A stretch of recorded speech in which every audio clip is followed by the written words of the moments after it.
You're listening to Kate of Gaia on Critical Mass Radio. The game is up. Now, it's our turn.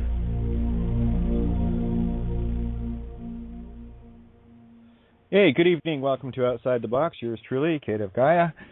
Coming at you live, criticalmassradio.co.uk. And, it might be, I highly doubt it, but anyway, there might be a few former friends / family tuning in, but I honestly don't think they'd have the stomach for it, personally. Had a very profound evening after the show last night, because I like to scroll through different files that I've got, my hard drives and whatever, and I came across a movie I hadn't seen yet, and I know why I hadn't seen it yet, because everything's perfect, right? So only when the truth is ready to present itself to the degree that it presents itself will you find that thing in your particular now, if you have your eyes open and are looking for it. Rarely have I been so profoundly moved when truth stares so brazenly in your face, and you get the aha moment of aha moments, and you get that time where it all makes sense. Where everything, and I know many of you, if not all of you, out there, especially the ones that are at this table on a regular basis, sharing their hearts and souls and their own efforts to not only awaken themselves, but also to help by being the example to awaken others around them to the nightmare and the mayhem of this psychotic, psychopathic, murderous world that so many get on their knees and praise, either at the bank teller's window or at the pulpit of some Pharisee, scribe-driven, mindless religiocosus chosenitis drivel. And never have I seen it portrayed so well. I mean, you've heard me talk about different movies. I know you guys, what was the movie? What was the movie? Well, it's going to be really obvious once I tell you. But I tell you, it sat with me so heavy, it was probably close to 6 a.m. this morning before I actually managed to fall asleep. Got a few hours, so lots of time to think, right? But not even so much the time to think, but the time to reflect. And I know many of you have been through the mill, some far worse than I. Again, we don't deal in the victim mentalities. That's the realm of the greedy little, tricky little bastard program, bio, Borg, reptilian brainstem, ego, right? See, getting past that is the toughest thing, and I know many of you have fought, as I have, to get past it, to see what it really is, and to finally separate this bio-Borg physical Kansas to see the true Oz that is going on here. And really, the game is as simple as finding, looking at the Scarecrow, the Tin Man, and the Cowardly Lion to see what needs to be overcome. And of course, the ego is the Scarecrow, the brainless one, because it's using only the intellect. And the Tin Man, the Tin Whacker, is the heartless one, who most certainly can't feel, and freezes, completely rusted in place with any presentment of truth. That's the allegory of Dorothy and Scarecrow having to oil him so that he could actually move again. So petrified and heartless was that concept. And of course, the last thing to overcome is the fear. And the ego puts up a great front, but as soon as you slap it in the face, it cries, it falls, it becomes a victim. And I've had plenty of time to reflect. I've had plenty of time to listen to some that, in the guise of saying they want to help, have only saw it as a further advantage to themselves as to what they could get. And that really is the sad part, you know. That really is the sad part. Because one of the things about it, too, is not only does it separate them from me, but it also separates those around them that get it and that I love. I love all anyway, but you know what I'm saying, from them as well. And that's the power of the programmed mind, the ego, the Babylonian Judas. And the movie that I'm speaking of, and I'm going to urge everyone, it's on icefilms.info. You can download it. And I want those of you watching this particular movie, hopefully after the show tonight or at your earliest convenience, of course, and I want you to understand that you are that lead character that the whole movie revolves around in the Passion of the Christ. And you will see probably for the first time the intensity of the system, aka the Roman soldiers, that flailed a man and groveled and giggled in much the same way that your typical cop does, because, well, they're bioborgs. They're brainless, they're heartless, and they're certainly cowards. They're the ones that live by the sword and thus must die by the sword. That the bed you make is the one you lie in. And I have to tell you, during the scene where the Jesus character was getting flogged, first with open-ended bamboo canes. Some of the teachers at one of the schools I went to in Ireland like to do this too, where they would split the cane at the end so when it hit you, it actually bit you. Sometimes drawing blood. That's the intention of it. And these teachers that I speak of were the ones that used a cane to the point where it did that naturally based on all of the impacts against the children they were beating with that particular cane. See? Cain and Abel, baby. The cane is their master. But that wasn't enough to get 50 lashes from 3 psychopaths that can be represented as your police forces. And, you know, in as much as I know there are good, honorable people that really had good intentions in it, well, you'll either stand for truth and you'll expose the demons from within the very organizations you were serving, or you are as of them of Babylon, Revelations 18 material, where you will experience the gnashing of teeth. You see, one of the profound revelations in terms of the Christ consciousness, you got to earn this, baby. This is not a gimme. But when you get there, you suddenly have these realizations of knowing you would never judge another, especially as harshly as that. And during this whipping, after they finished the 50 lashes with the cane, the split canes, they proceeded to use the cat and nine tails, which of course had little bits of metal, so that when it hit the body, it dug in. And in one case, in one gut-wrenching scene, and I have to thank Mel Gibson for he got a lot of flack for how intense this movie was, but I'll tell you, that is the closest representation I've ever seen to what it feels like to have your spirit flogged. You see, it's a physical representation of the spiritual flogging that those of us that seek truth and dare to befriend and help others to see it as well, out of the compassion. And of course the pain of seeing what people go through, to alleviate that, and in turn get handed to the same beasts all the time. If one is not standing in truth, then one by definition is standing in a lie.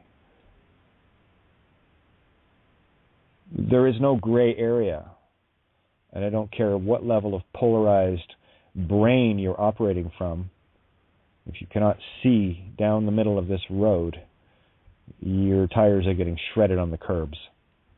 That's the Scylla and Charybdis allegory in mythology. You'll either get picked off little by little with Scylla, the Hydra, the many-headed dragon, or your whole ship will go down into Charybdis, and you'll be swallowed up by the truth, the waters of truth. Either way, it's not a good outcome. So you got to find the middle road. You got to sail down the middle. And that's where the ultimate compassions lie. That's where you can look at someone that has thrown so many knives into your back and still say, I love you, because you know it's not them. It's the program. And that's what makes it even trickier in the catch-22, that as soon as you start presenting this to someone still caught in a polarized ego, the first thing they do is go into defense mechanism, because that's the ego that they don't even know is them. I've had too many examples of this dealing with people one-on-one over the years, and trying to show that profound difference between what is really you and what is not. You see, the true unconditional loving spirit doesn't wish harm, doesn't wish for anger, it doesn't wish for material, it doesn't wish for possessions. It simply is. The ego, on the other hand, is that thing that motivates so many to crawl up the backs of others to get what they want. And as soon as the bones are picked clean, they walk away looking for something else to vampire or parasite. That's the human nature, you know. You can say it's in human nature. I just simply call it program. I'm not going to, beat around the bush here. You either got the program running or you don't. There's no, I keep putting it this way, there's no half in the virgin and half out and still being a virgin on either side. You either go balls deep in the system, which the vast majority of humanity is, or you decide to get out of the whore of Babylon's bed, i.e. the physical, the entrapments, the programs, the control mechanisms. The very masters you seek to overthrow are the very ones you're supporting if you're operating with the intent to be in fear and use a system that was built for you to keep you there. Only a dead physical body fears. You're an immortal spirit. And to the degree that you set yourself free of these things is the degree that you will not be getting vampired on anymore.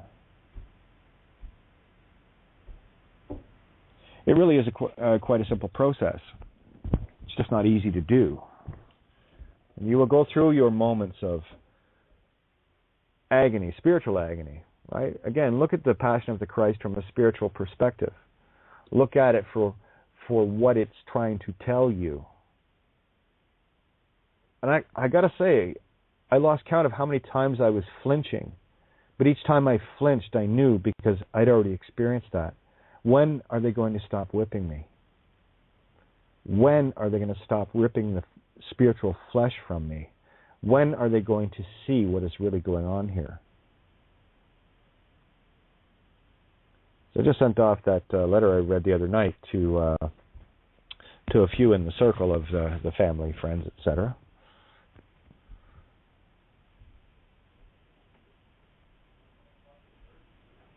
And that in itself was profound. I actually went through and read it again. Yeah, it's right on the money. And, it's like this. If someone's going to hate you, they're going to hate you. It doesn't matter what you say, right? So that's why I don't mind speaking the truth. And I get attacked for it regularly. Live on air even sometimes, And it's not a victim mentality, guys. This is the voice of the victor. The one who has got a grip on their reality, that knows exactly what it is and is not afraid to do it or say it. And that's the crossroads that many people are at. Some have passed through. Others are still contemplating the deals with the devil. Still in doubt of themselves as the gods that they are. And that's okay. I have my moments every day too. These are things we all have to work through. What's your hurry? You've only got infinity. You are immortal once you get this, so what's your hurry? You're watching the house of cards come down around their ears. How am I to speak to these people that have shunned me, not only shunned me, but aided and abetted in the very system that I was trying to remove to alleviate their pain? Where I was able to disarm those in the system carrying the whips, the cat of nine tails, friends and family picked it up to continue. And for me, it's just a reality check. It's got nothing to do with emotions here. There's no emotions in this. I've already worked through all of those. I worked through some more today. Because for me, it has to be neutral. It has to come from the neutral, most unconditional place I can find. The 0 point within me. Where it is my wish to awaken others. If they wish. It's also my wish to not be flogged by them any longer either. So if the dead must carry out the dead, then of the dead they are, and of the dead I'll be. Unfortunately, that's just meat stick realm. See, because only the living, the truly living, the spirituals, the ones that truly get this, the ones that see through the veils of illusion that are placed so beautifully before everyone. Quite a game, quite a cosmic joke. You know. And still, I see people with a fist fight mentality, the just go along to get along mentality. You know, they're not going to do anything different this year than they did last year or the year before or the year that's coming if they're going to base their reality on somebody else's calendar. They're going to decorate their houses to go along with the season because everybody's doing it. Yeah, all the lemmings went off the cliff, and how'd that work out for them? Well, because it was a good idea. Everybody was doing it. I'll tell you what insanity is. It's doing the same shit over and over, expecting a better outcome, or a different one for that matter. What, you're going to celebrate Christmas differently this year, and somehow something's going to be different? The world is going to change? Or is that just puttering on through the same old fucking same old? You know? I have to tell you, there was only one compassionate heart I could find in all my friends and family. In my previous life, there's only one. And it was a beautiful one, and I always knew it was that one.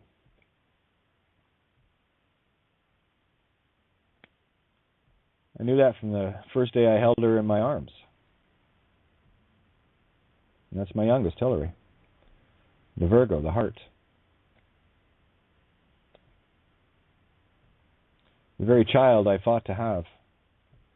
Because my ex at the time didn't want another kid. I fought for my heart and I won. That's my allegory.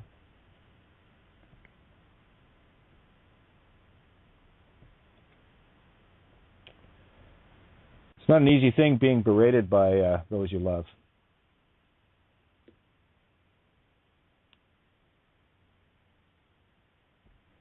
But endure it you will. Endure it I will. Why? Because we have our eyes on the prize. We know what's awaiting.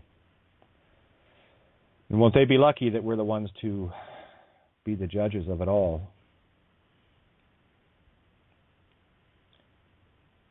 That's the only question I would ask anybody. How would you like me to judge you in the same way you have judged me? How comfortable would that make you feel? How bright is that mirror shining for you? Well, I sent out a mirror. They'll look in it. It's kind of funny. I texted my ex. I just said, "What's your email?"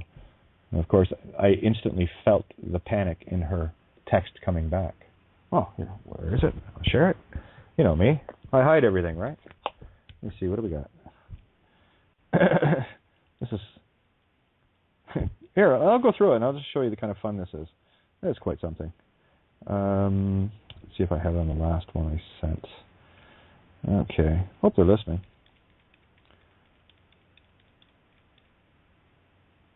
I wrote, "What's your email?" She replies, "I don't have email. Why are you asking?" I felt the panic in that. I just wrote, "No problem. I'll just send to Emily." Reply, "Send what?" I answered, "An email." She writes, "You're being mysterious or evading the question." See what I mean? Fucking spins it out right away. No, there's no ego there. There's no program running there. Right? So here's what I wrote back. I got to tell you guys, this is just... It's so circular, it's so mind-boggling, you know. And of course I'm sitting here with a Cheshire grin on my face, knowing exactly what I'm dealing with, so I play the card as I see it. So here's what I wrote. "I answered your questions," which I did. I didn't feel any need to expand. I just answered the questions. So anyway, I answered your questions. I also felt your heart race in fear. I did. It was amazing. Truth and fear of it has that effect. Nothing mysterious about it. Funny when the left for dead rise, eh? Call me Lazarus, LOL. You need only fear yourself, never the truth. Only the guilty hide in silence from those they willfully harm, where that is never my intent. It's just an email. I need or want nothing from you. You got your 30 pieces of silver already, delivering the rest. It's amazing how much fear your system worship owns you with. Truth acts, fear reacts. Easy peasy. And then I sent the email, and I just, because I didn't get a response from that, because I knew I wouldn't. It's funny how you can predict these things, isn't it? You almost seem like a psychic when you do this. Anyway, so here's what the last post, and this is the last thing I'll send. I probably will get another phone number and just be done with them all. Anyway, email sent. Pass it on. Passing to Hillary as well, the only neutral heart I see amidst all of you. Enjoy the silver. Cost me blood to get and keep safe for the girls. Judas is paid now. And I talked about this a while back in terms of paying off the Judases in your life. Right? That's what they want. Give it to them. Render unto Caesar that which is Caesar's. Some cool teacher said that once. You know? That same cool teacher is the very one that so many of these people, you know, former friends and family, would think they're getting saved from in a church or whatever the case may be. You know, they'll be diligent. They'll go to their, you know, Sunday morning guilt trip alleviation fest, literally worshiping. They don't know it. I hate to say it, but it's fact. Literally worshiping the Satan aspect of Babylon. These guys that work in the churches and synagogues and mosques, they're doing the devil's work. Hey, did warn you in Revelations, the deceivers will be everywhere, and that is the deceivers, the unsee truths. That's what deceiver means. But then we've got a bit of a leg up on this game with the phonics and the Phoenician, and many of you have played this game to see exactly the same crazy shit I was seeing, where it's all getting spelled out to you literally. And then you start seeing your yellow brick road, your Interstate 60s. And then you get that sudden realization that, wait a minute, I get this immortal thing. I totally get this. Then you take your leaps of faith, followed by the second step to prove that you were right in what you knew all along anyway. Glenda said it, you know, you had the answers within you all along. Really what this table is about is reaffirming that trust and that truth within you, that most beautiful, perfect essence that you are. No, but most of the silly masses, they'll run off to their external gods, their external Babylonian systems, their external whores of Babylon, call it money, call it whatever, and they'll, you know, play the game, and they'll just go through the same routine, lifetime after lifetime, until they wake up to exactly what it is we've been sharing here. That's why this table is so different. There's nowhere else on this planet this stuff's getting shared. I know this for a fact. There's nowhere else I'd rather be. There are a handful of people out there that I tip my hat to, you know, that are getting the real shit out. And there are very few of you, but I'm very grateful that you are. So this table is not necessarily one of a kind, but it certainly sets the stage. I've written far too much, experienced far too much, shared far too much, proven far too much to even consider the notion that possibly I might not be onto something. All the clues tell me, well, you know what? I might be onto something here. Because the things I say actually, they come to pass. It is accomplished. And the game is really simple. The only thing that will get in your way is that unwillingness to look, to step outside of the paradigms that you have been so carefully and perfectly programmed with. Dare to defy what the supposed teachers taught in schools. It's all shit anyway. You were never taught proper English. You were never taught proper history. And you most certainly weren't taught any proper math. Like I said before, the periodic tables of chemistry and physics, don't even match. That might tell you something. And don't forget who built the schools. Remember, it was the elites that had the schools. They're the ones that wrote the books. They're the ones that kept it to themselves. They kept it very tight within the religions, the very carefully controlled religions. You know, the Pisos, the Medicis, all of these guys.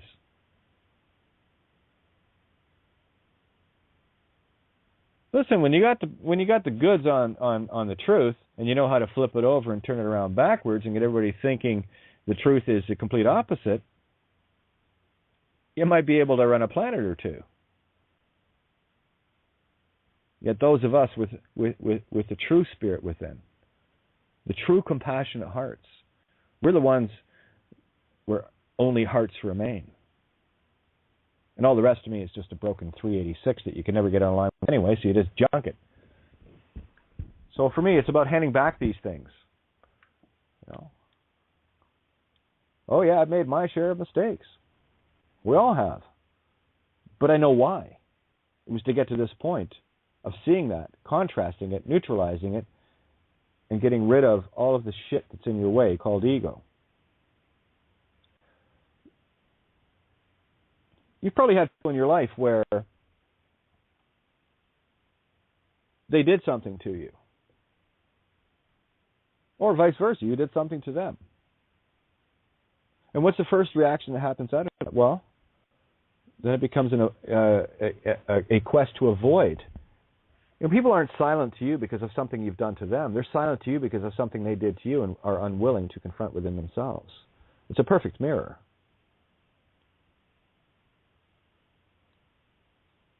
This is the reason why I go out of my way to make sure that I get in everybody's face. That includes anyone or anything I've wronged in the past, but I know where it came from. There's no guilt attached to it. This is a joke. I'll leave the guilt with the popes and the queens and the churches and all the rest of this shit that goes along with it. I'll leave that for them. That's their realm. That's what they rule, and they rule most of humanity with it. They get everyone caught up in the baubles and the trinkets and the distractions, the bread and circuses of the Roman Colosseums. It's the same shit, just a different version of it. Where they used to go to the Colosseum to watch people bludgeon each other to death and burn the truthers. Well, they do the same thing today. They just put it in like a football stadium, and they give them all sorts of fancy names. You know, yeah, the Green Bay Packers. What are they packing? Yeah, exactly. It's the same thing. They've just dressed it up in a prettier bow. They've made it less violent. Like one of the jokes in the Canadian psyche is, you know, went to the fights and watched a hockey game broke out. You know. Oh yeah, anytime a couple of these gladiators that are on the rink with their sticks and whatever, as soon as the gloves come off, fuck, everyone's on their feet cheering. There's your Roman gladiator mentality. Humanity lusts for violence, but that's the program. That's what it does. And those that lust for violence, there's your Bioborg.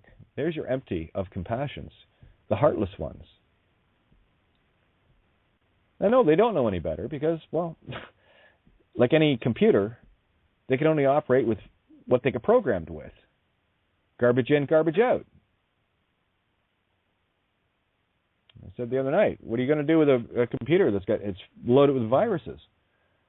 You going to keep using it? Me, I burn the fucker. You got to burn yours first. That operating system that's got you in debate modes, it's got you in challenge and like I've said too many times, the only answer I will accept in any conversation is okay. And that tells me the spirit is willing, where the flesh resists, you see. These allegories are very, very clear once you understand what's really being said. It's like the instant decoding ring of truth. When you start seeing all the clues. For me, one of the earliest, one of the best decoders, Bill Donahue.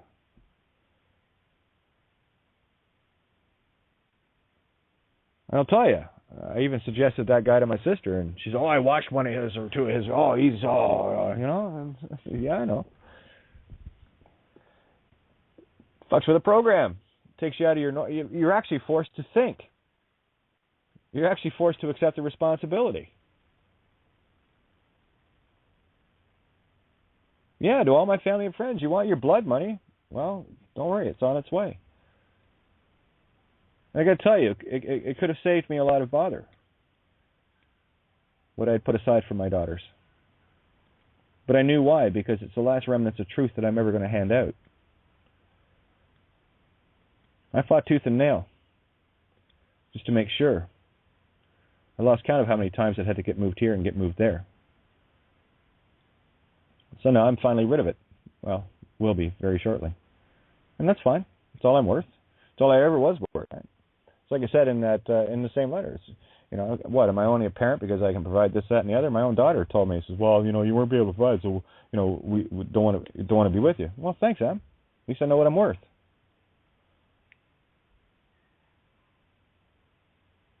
It's an interesting perspective. You get a great contrast on it.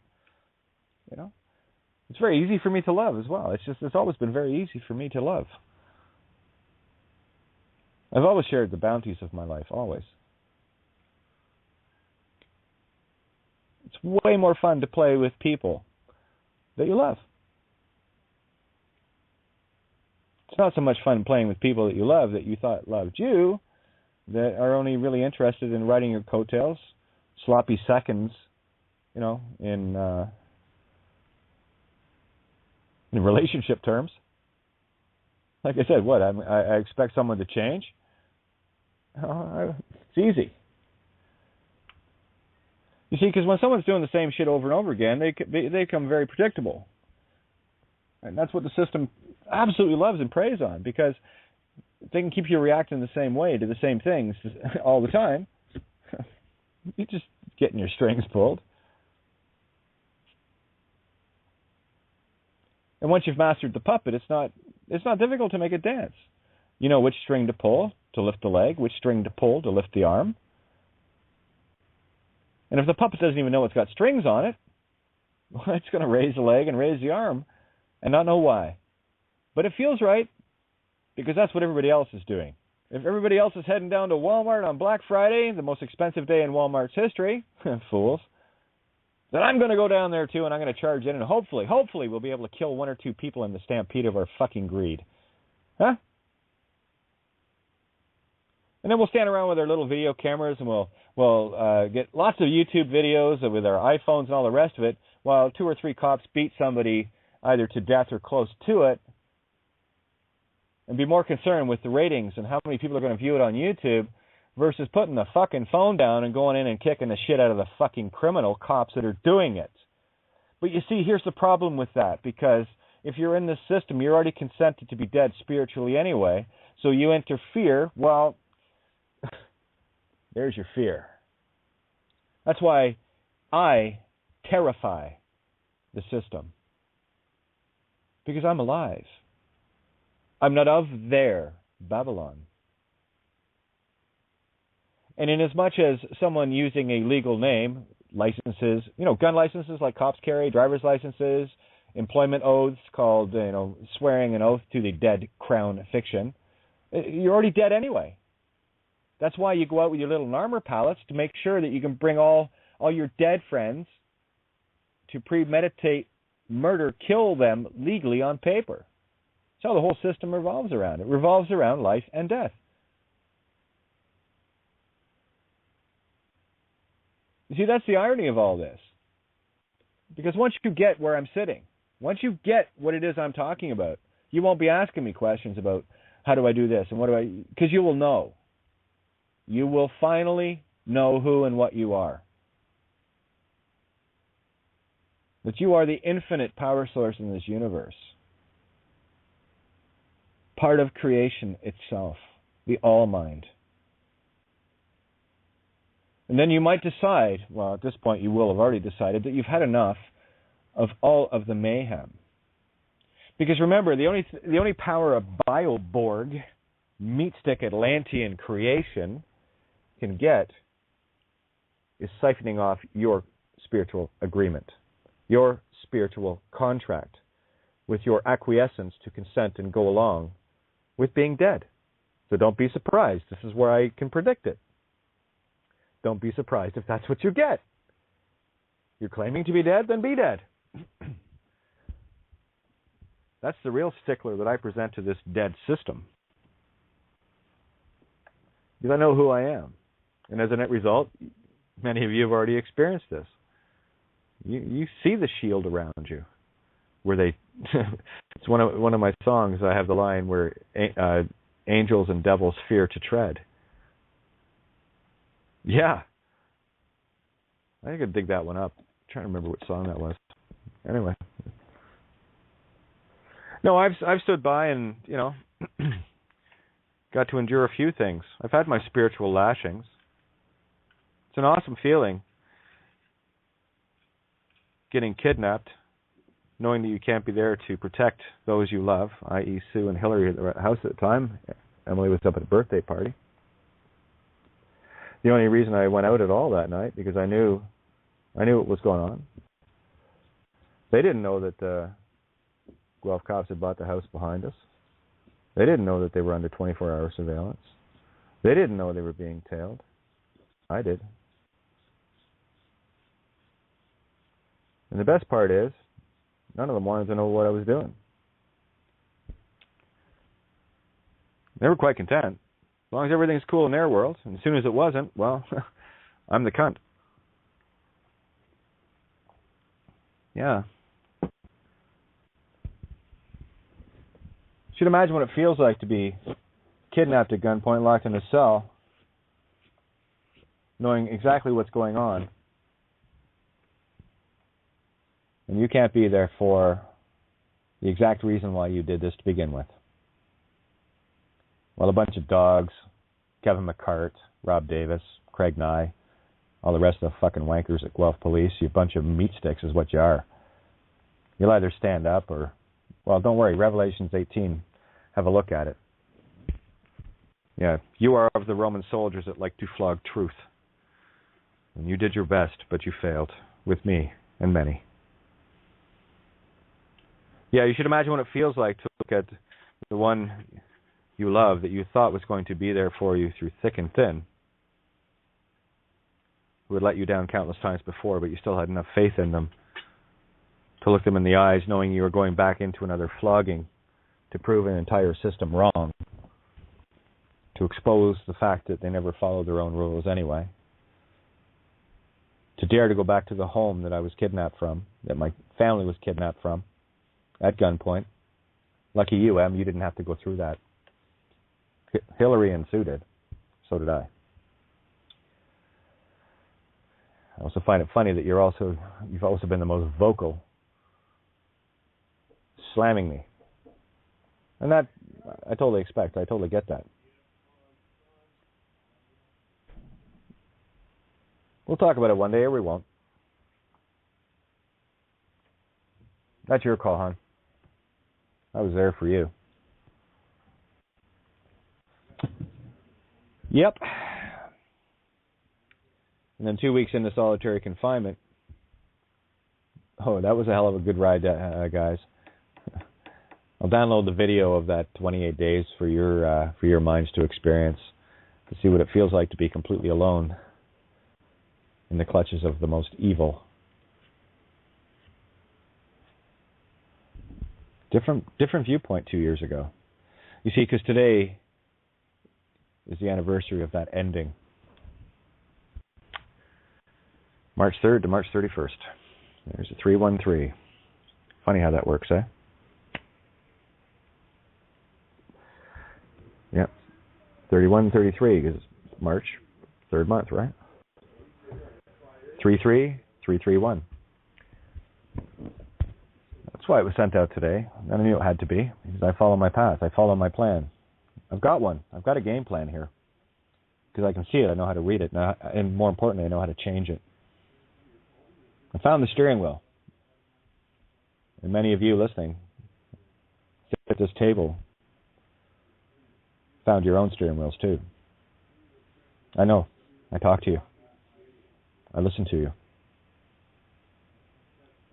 And the gratitude and the joy I feel in that alone makes everything so worthwhile. Because at the end of the day, who are your friends and who are your family? Well, they're the ones that are there. Through thick and thin, they do not cast judgment. They decide to walk with you instead of behind you. They share the burden of the cross. What a beautiful, beautiful allegory in that, in the Passion of the Christ, where a guy pulled out of the crowd goes over to help Jesus drag this allegorical cross. That's the cross you bear, all of us. We all bear that cross. Some of us just didn't have the strength to carry it. And every time, every whipping, Jesus still got up. By the time this guy got to where they were going to plant the Hold the Light cross in the ground,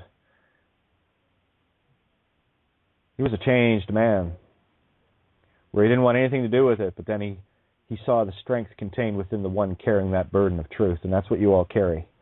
You're all carrying the crosses of holding the light. And tonight I'm going to empower you. That is my intent. I'm here to say, well done. And I say thank you to the very few that took up my cross with me, where they didn't take up the whips that were thrown to the ground to continue the whipping beyond the Roman soldiers once they were told to stop. To see that power within you is beyond words and is beyond measurable. It's infinite to me. Because you know who you are. More importantly, you know what you are. And yes, you will suffer the slings and arrows of outrageous fortune just to be. And that really is the question, to be or not to be. We're the hive mind of humanity, for the most part, the mindless bioborgs and those that have been duped into the same programs as the bioborgs. Well, what do I really need to say beyond that? You know who you are. And I'll tell you, your own mirror is going to be the hardest thing you're ever going to look into. It's that simple. And I get and rant and rave and all. It's not about that. It's not about that. But I'll tell you, I wouldn't bail on you 2 weeks into 28 days of sheer hell. And I certainly wouldn't put up a fight in desperation. Once set free, piece of floor to sleep on.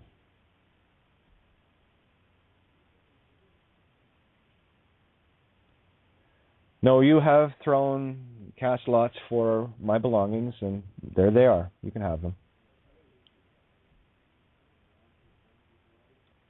And like I said in the letter, it only cost you one thing. Me. Good trade, huh? Yeah, it's very profound when you reach these different plateaus and you have a look at them from the completely neutral. I have nothing but love for all of them. This is the irony. The only hate and loathing and anger that any of these people experience towards me is within them. It's why they won't call. It's why they won't text. It's why they don't want to have anything to do with me. Save one and a couple of others are on the sidelines. But you see, I know who you are. By your actions, you are known. By your actions, you have shown. And there are so few of you. So very few. I went through a couple of crucifixions on that level, one involving all my family in terms of my ex-wife's side, and one in terms of all my friends in terms of my ex-best friend's side. So, I got a myriad of beautiful contrasts. And still I stood. And it didn't matter how many times I got knocked down, because I always knew there was that screaming voice in me as it is in you. Get up. And you do, and I do. Have at her. Do your worst. You will not break me. I am infinite and immortal. As are many of you. The ones that know this, you know what I'm speaking of. And the ones that are close, you're hearing me loud and clear. You're hearing that deep stirring within yourself, that beautiful strength within you, stirring.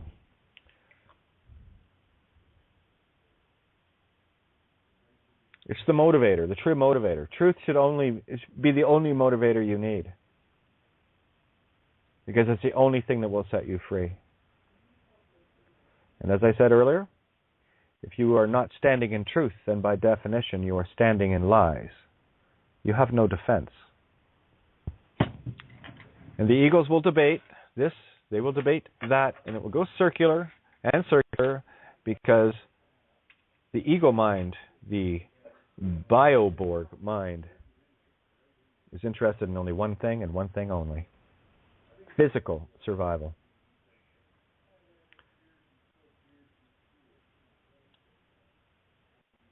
At the end of the day, the only thing you're gonna have to show for your experience here or anywhere are your good or bad deeds. It's entirely that. For those that check out with the body, what are you taking with you? Your jobs, your friends, your family, your cars, your houses, your businesses. What are you taking with you? You're taking with you exactly what you came with. Nothing. Nothing from the physical. But you were certainly taking your experiences, and that's the thing that you get to reflect back on before you do the merry-go-round trip back to the same body to see if you're going to do the same shit over again in the same lifetime.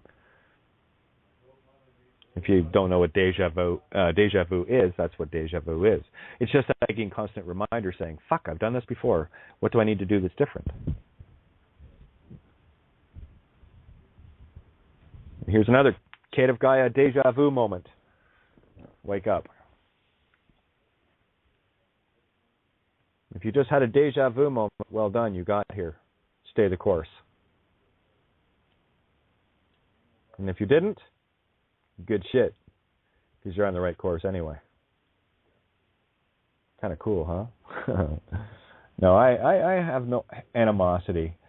And I got to tell you, it's a very difficult thing to write things like these out, knowing it's being written from the most benevolent, unconditional, loving position, in order to drive that crucifixion nail home that you take out of your own hands, to show them, those that are still caught in the paradigm of this fucked reality called planet Earth.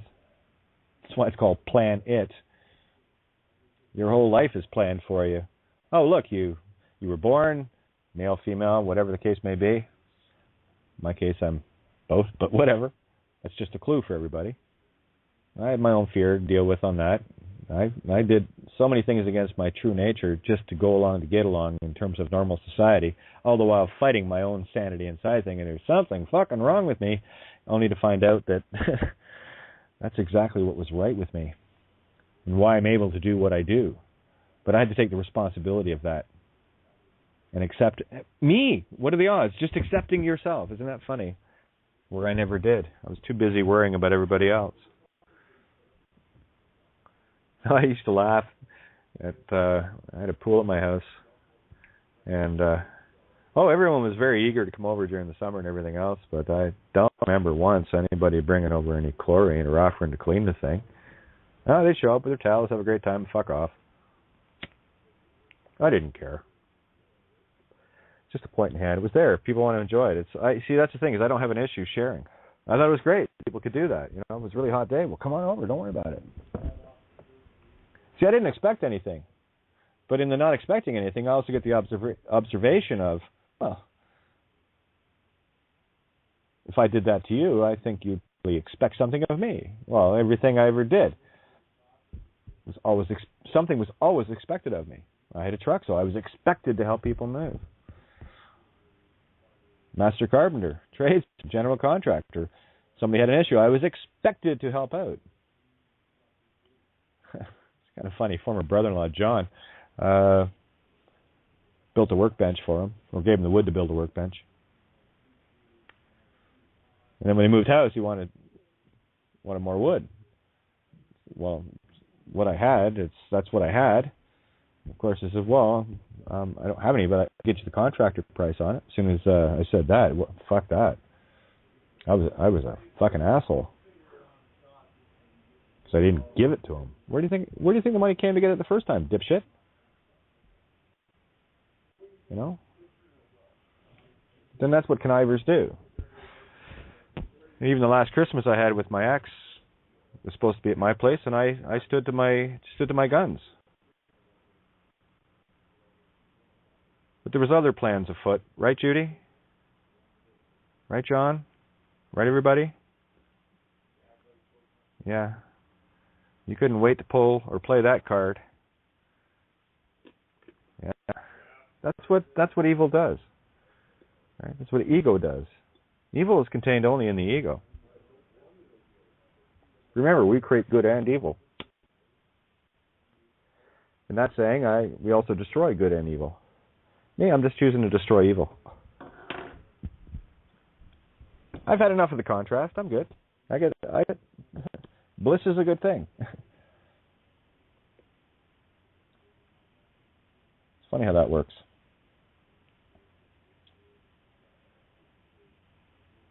Yeah, like I said in that particular letter, you guys heard it the other night.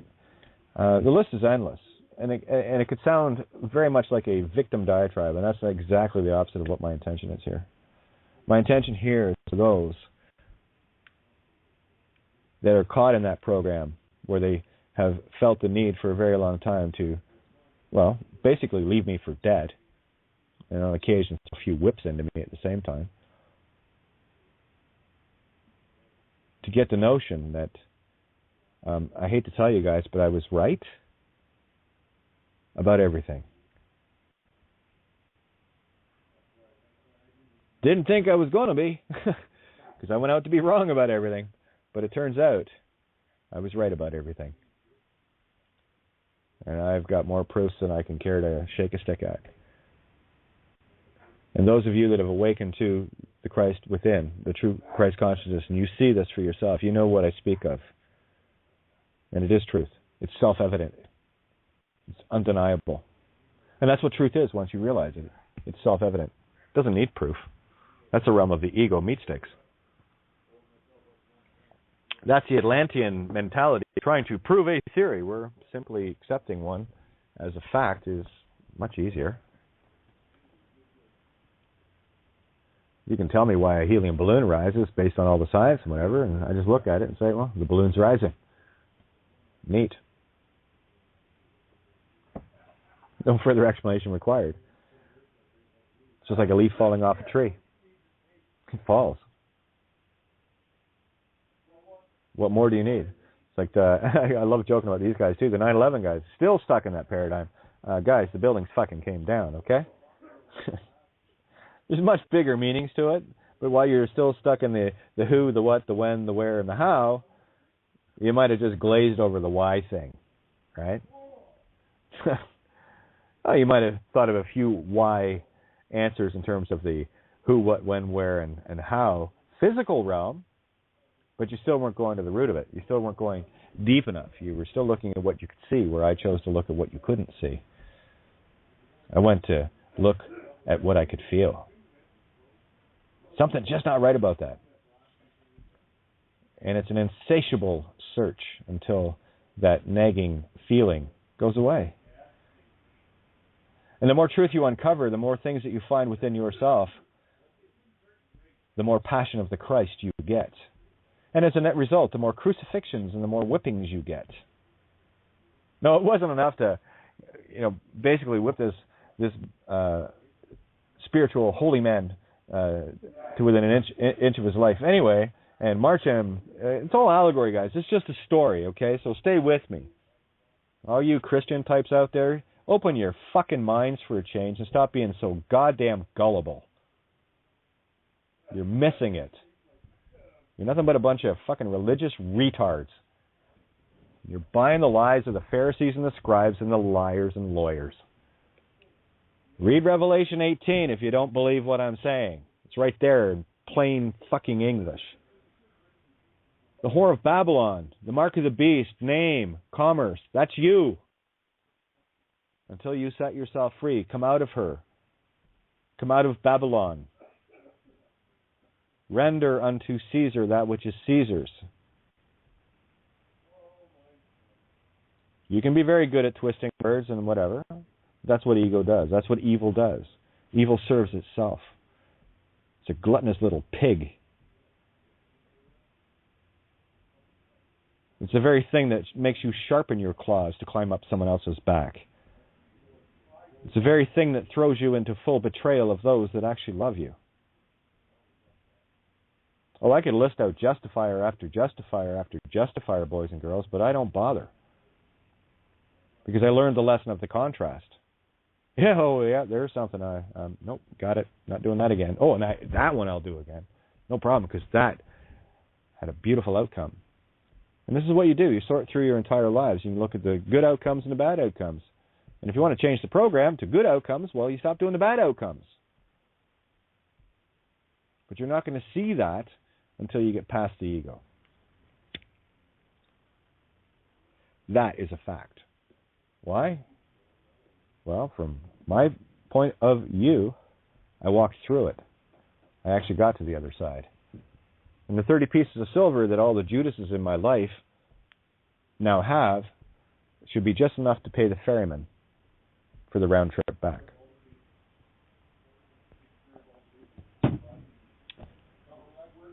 To be fair, to be honest, which I have such a hard time doing apparently, sarcasm, I don't know what I've been dealing with in regards to most of the people in my life. Was I dealing with a spiritual being or was I dealing with a bioborg?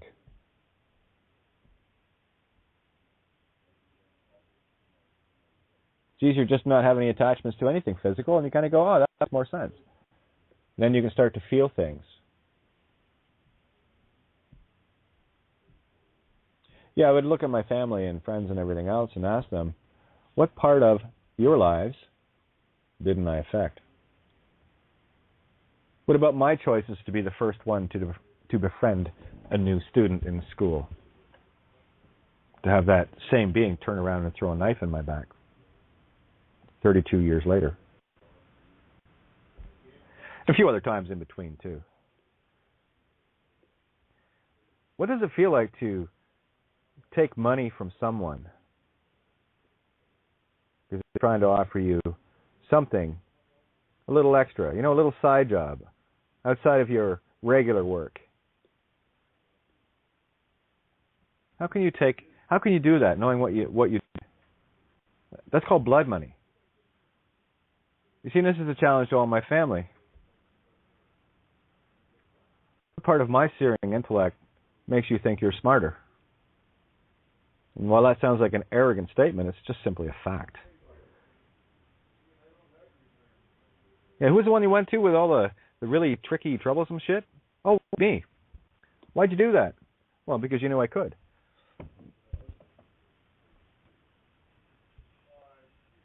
I've written my share of papers for others, school stuff and whatever. Friends and family alike. They asked for help, and I did. I gave help. Not my fault they get A+ on shit. I just have a knack of knowing what I'm doing. Nothing special. It's just a good memory, that's all it is. Memory isn't selective, though. I don't just look at the things that I like to look at. I look at the things that are very hard to look at. I look at the things that were very difficult to experience. The only question that ever needs asking, why? What do I need to see here? What is it that I need to learn?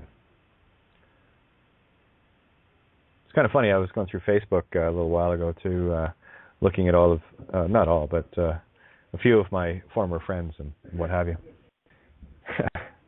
And I look at their menial existences. Oh, but they have fancy little titles. they're senior this and they're, foreman that and all the rest. You look at your fucking titles, you menial little bastards. That's your accomplishment in life? That's your mark on history? Really? Seriously? You dare to look down your nose at me? Remember, there's no pedestals at my tables. But you loved to build yours, didn't you? You hated it when shit I was doing always worked. I know, I felt it all the time. Everyone loves to hate a winner. Wayne Gretzky, towards the end of his career. Man, the guy, nothing but sunshine came out of that guy's ass for the first few years he was playing hockey. And because he'd slaughtered every record there was in the book, everyone loved to turn around and start calling him this and start calling him that. It's no wonder the guy retired. I would too. It's a fact. Ego loves to hate a winner. Because in truth, the winner is the spirit that's in full swing and full motion. You can't put a clamp on that bitch. And yes, humanity will walk around with this little cat of nine tails, this little chunks of metal to make sure it rips the spiritual flesh right out of you. Because that's the only way a bio-board can have power. That's what egos do to gain power. Well, if they can't get it themselves, they'll just beat somebody up that has it to make them look like they're stronger. How many people in your lives do you know that do that? And the minute you hand them something that they can't fathom or instantly doubt themselves, they run. They run with their tails between their legs. They avoid you like the plague. Because they cannot, it's not you that they cannot confront, it's themselves and the harms that they have inflicted on others.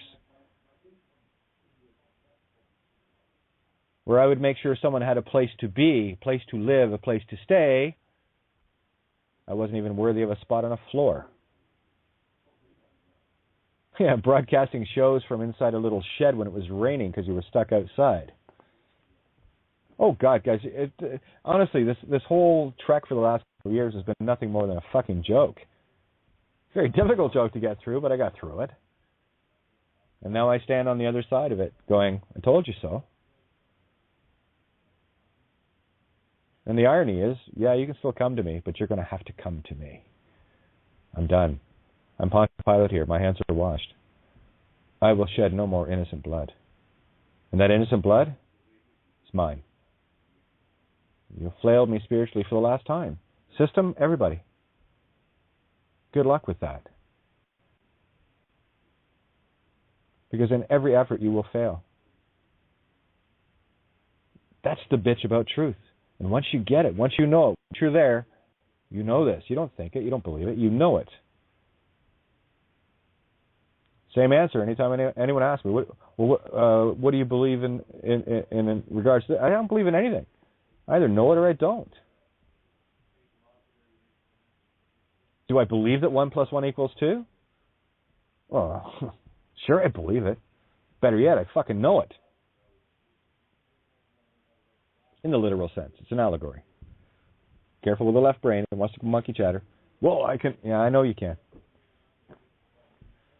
Don't miss the forest for the trees trying to show off your wood. They'll just take a chainsaw to it and cut your dick off.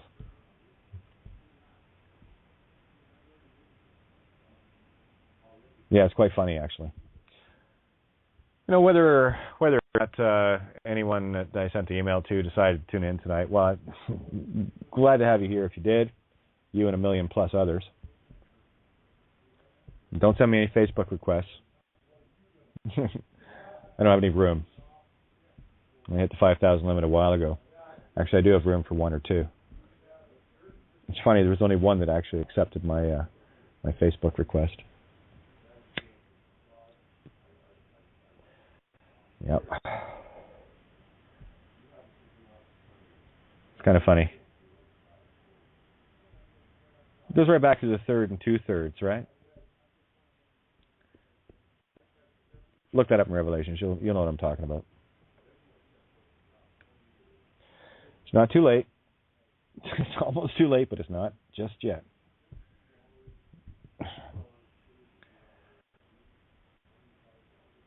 There's still time to change the path you're on. There's still time to look at yourself in the same way I did and saw yourself as a thieving, conniving, manipulating little piece of shit. A user, a taker, a thief. Just like at the end of the movie. You know, the two thieves, and this is exactly what I'm talking about. You got the fist fight, hold the light, and carry out the dead. And during this crucifixion allegory that Mel, I got to tell you, man, you did a phenomenal job, and I know why you got so much flack for the gruesome nature of the flogging and crucifixion. My friend, you took it to a whole new level of holy fuck. When are you going to stop? And that's all I've ever asked my friends and family to do. When are you going to stop? When are you going to stop? How many more layers of spiritual flesh do you feel the need to rip from me? There's none left. It's just going right through me now. You cannot harm me anymore. At what point does mercy enter the equation? That's where compassion comes from. At what point is looking in your own stinky, shitty little mirror, as I looked in my own stinky, shitty little mirror to sort myself out, when are you going to look in it and actually fess up to the bullshit you've been full of? While you run and hide, while you get on with your little glee of insanity lives, thinking you've got something. Because I can tell you what my ex was paranoid of. An email, she went straight to fear. Totally right to fear, right? The irony? Probably thinking, it's going to be a court thing. No. Why would I play that silly game? That's yours. You're the one that paid the lawyers, the Pharisees and the scribes. The very ones that I was taking down were the ones you paid with blood money. And everyone that helped you in that is party to that Judas, isn't it? No, I'm okay. It's all good. No, basically what you felt, June, was your own panic of your own shitty mirror, your own knowingness. Because you know in your heart of hearts, I would never allowed your daughters to avoid you. Yeah, I would be the one there building the bridge, like I did, to make sure you wouldn't lose them in the first place. You remember the driveway when I held my hand out, showed you the sand? Just hold the sand in your hand, and you were grabbing at it, and you were actually driving the girls away. But you see, now you have your victory, supposedly. But that just proves that all the girls were to you at this point possessions, things you own. They're my little meat sticks. No, they're not. They're their own spiritual beings, dopey. That's all I ever tried to teach them. Didn't matter to me what the marks and stuff were in school. Oh, my oldest will argue otherwise. No, I didn't give a shit. A's or F's, doesn't matter to me as long as you're doing what you want to do. Follow your heart. Yep, everything was peachy when you got everything you needed, you know. And all I ever tried to offer was a different experience. That's why I took you guys flying at 7 and 9 years old. You went up in your own with a flight instructor. How many 7 and 9 year olds can go to school and say they were flying on the weekend? Just cool shit, having fun. You know? Oh yeah, everyone was just beautiful and clingy when I was a cat's ass in terms of music and what have you. Most of the people that came to the cafe weren't interested in anything but themselves, see what they'd get out of me. It's amazing the lure that is created when you have someone local that actually was signed and didn't want it. Yeah, you get a lot of parasites and Klingons there. You get a lot of people that just want to use and cling on to those coattails to better their own chances. And just like the lepers that were healed, ran off because they got exactly what they wanted. That's the allegory. Only one came back to say thank you. That ain't you. You're the lepers that ran off. Yeah. That's the same as the system, but that's the system that you worship, so why would you be any different? This is why my whole quest has been to dispel all of these slave chains that so many are bound by. And quite frankly, I say this quite often with regards to anyone that's in any military or law enforcement. Guys, you're working for criminal organizations. Your minds are under control. You are so enslaved spiritually. You see the corruption going on around you all the time, yet you remain silent. Now, don't worry, Judas. Your 30 pieces of silver are paid to you as well. Spiritual sellout. That you don't give a fuck about the rest of humanity as long as you and your neat little circle of whoremongers get exactly what it is you want. Make sure that you have steak on your table while some child in Africa or around the world, North America now too, quite a bit, starves to death. Well, but as long as you have your fancy car and your fancy this and your fancy that and your fucking lavish lifestyle to whatever degree it is, as long as you can get to Walmart on Friday every week and, buy all the made in China by slave kids stuff so you can look really good to your neighbors. Yeah. Well, that's the whore of Babylon. That's what you serve. What am I supposed to tell you? Lie to you? Sorry, I can't do that. And for telling you the truth, you have flogged me and flogged me and flogged me. You have stood on my throat. You have crawled on my back.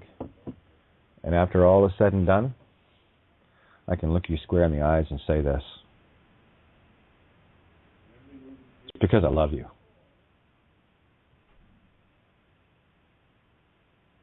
It really is that simple.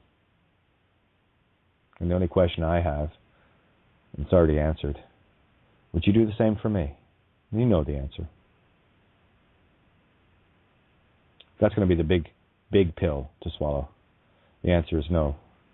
Because in all the opportunities you had to do so, you never did. No, you couldn't wait to throw another knife in. You couldn't wait to lift up the cat o' nine tails and give another run at it. That's your program. It's not you. I can see you. So the choices are really simple. You got a Sears mirror to have a look into. I hope you can stomach it. Because I'll tell you that I don't have any spare buckets because I filled them with blood and puke experiencing all of this for you. Don't ask me for a bucket. Mine are filled. And as a result, the garbage within me is empty. Take the crap from within you and move it out. And a little word to the wise, all you Sunday morning Christians,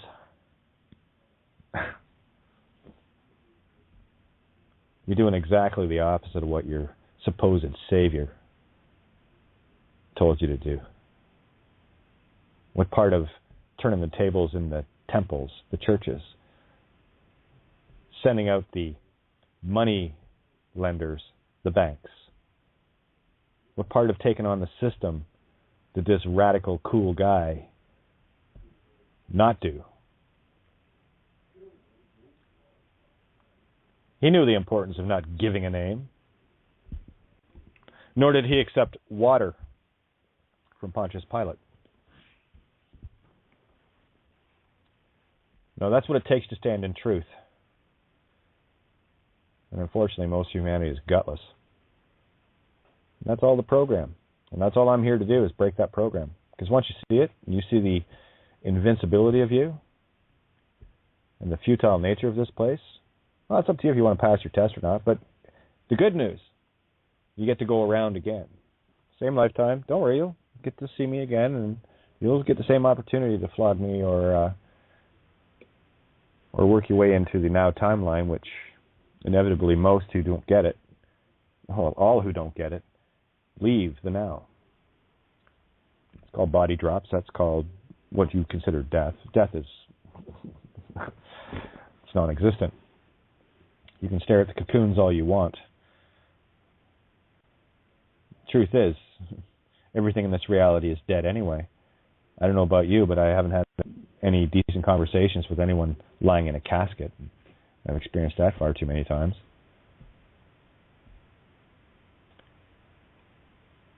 Yeah, I suppose it wasn't enough of the shit that I went through. And still get berated and attacked for it. This is what it feels like when your father dies. Enjoy. I'm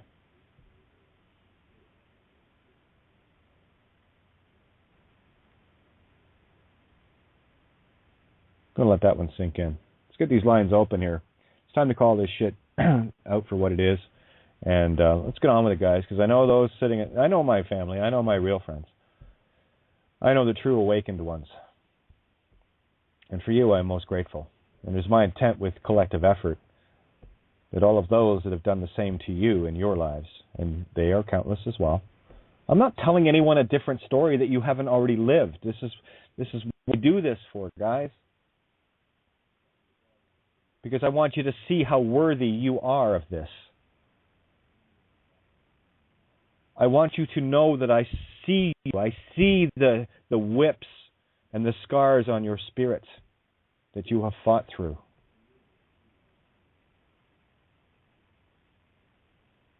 And I'm here to be grateful and acknowledge that for you. Thank you. We do this together. So, let's get the lines open here. 1, 2, 3, 4. There you go. Okay, we got 4 of us in here. Who wants to go first? Outstanding, Kate. Yep. You get a lot of people that talk the talk but don't walk the walk, and like they think the experiences that you were describing there, you know what I mean? You can tell by your voice that you're in a completely neutral place and it's not affecting you anymore. No, and that's what you can't kill the dead body anymore. Yeah. Beautiful, kid. That's what this table is for. That's what this table is about. That is the intent. You know, why do I do this day after day after day, saying the same thing over and over? And it's only one answer. Because it's worth it. Yeah. I would like to say something, Kate. This is Tracy.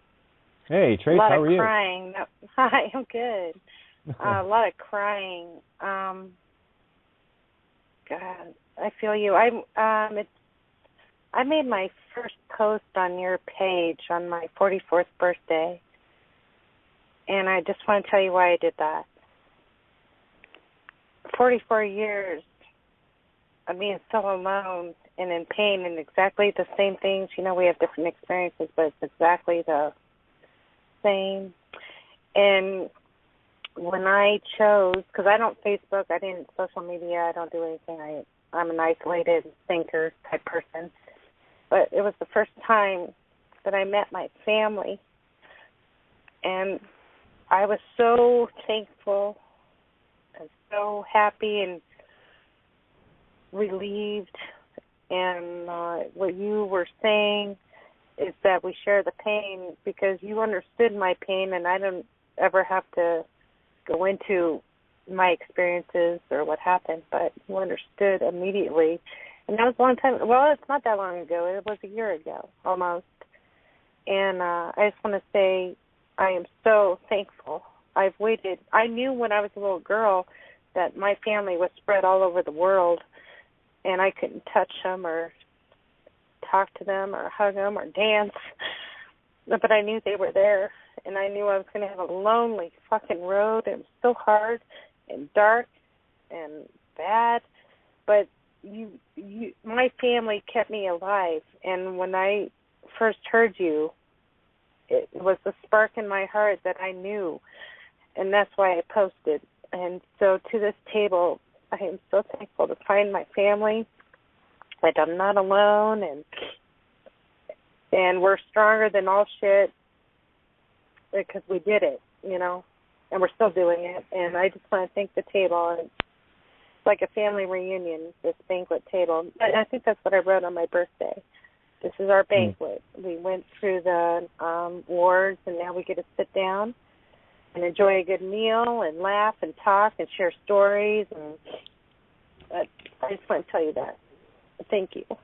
Well, mirror, hun. And, you know, the key thing there that for me that you hit on was the fact that each and every one of you, myself included, we walked an extremely lonely road where you were looking around you going, guys, and you were seeing and feeling things from an entirely different place than the average program meat stick. It was the difference insanity, and you couldn't even figure it out. I'm a smart girl, and even if you apply logic, you know, which you refer to a lot, didn't work. I mean, you couldn't solve anything because, and I love last night when you said Bioborg, because it's not solvable. And I know my mom was a Bioborg, and I suspect my daughter might be, and it really hurts.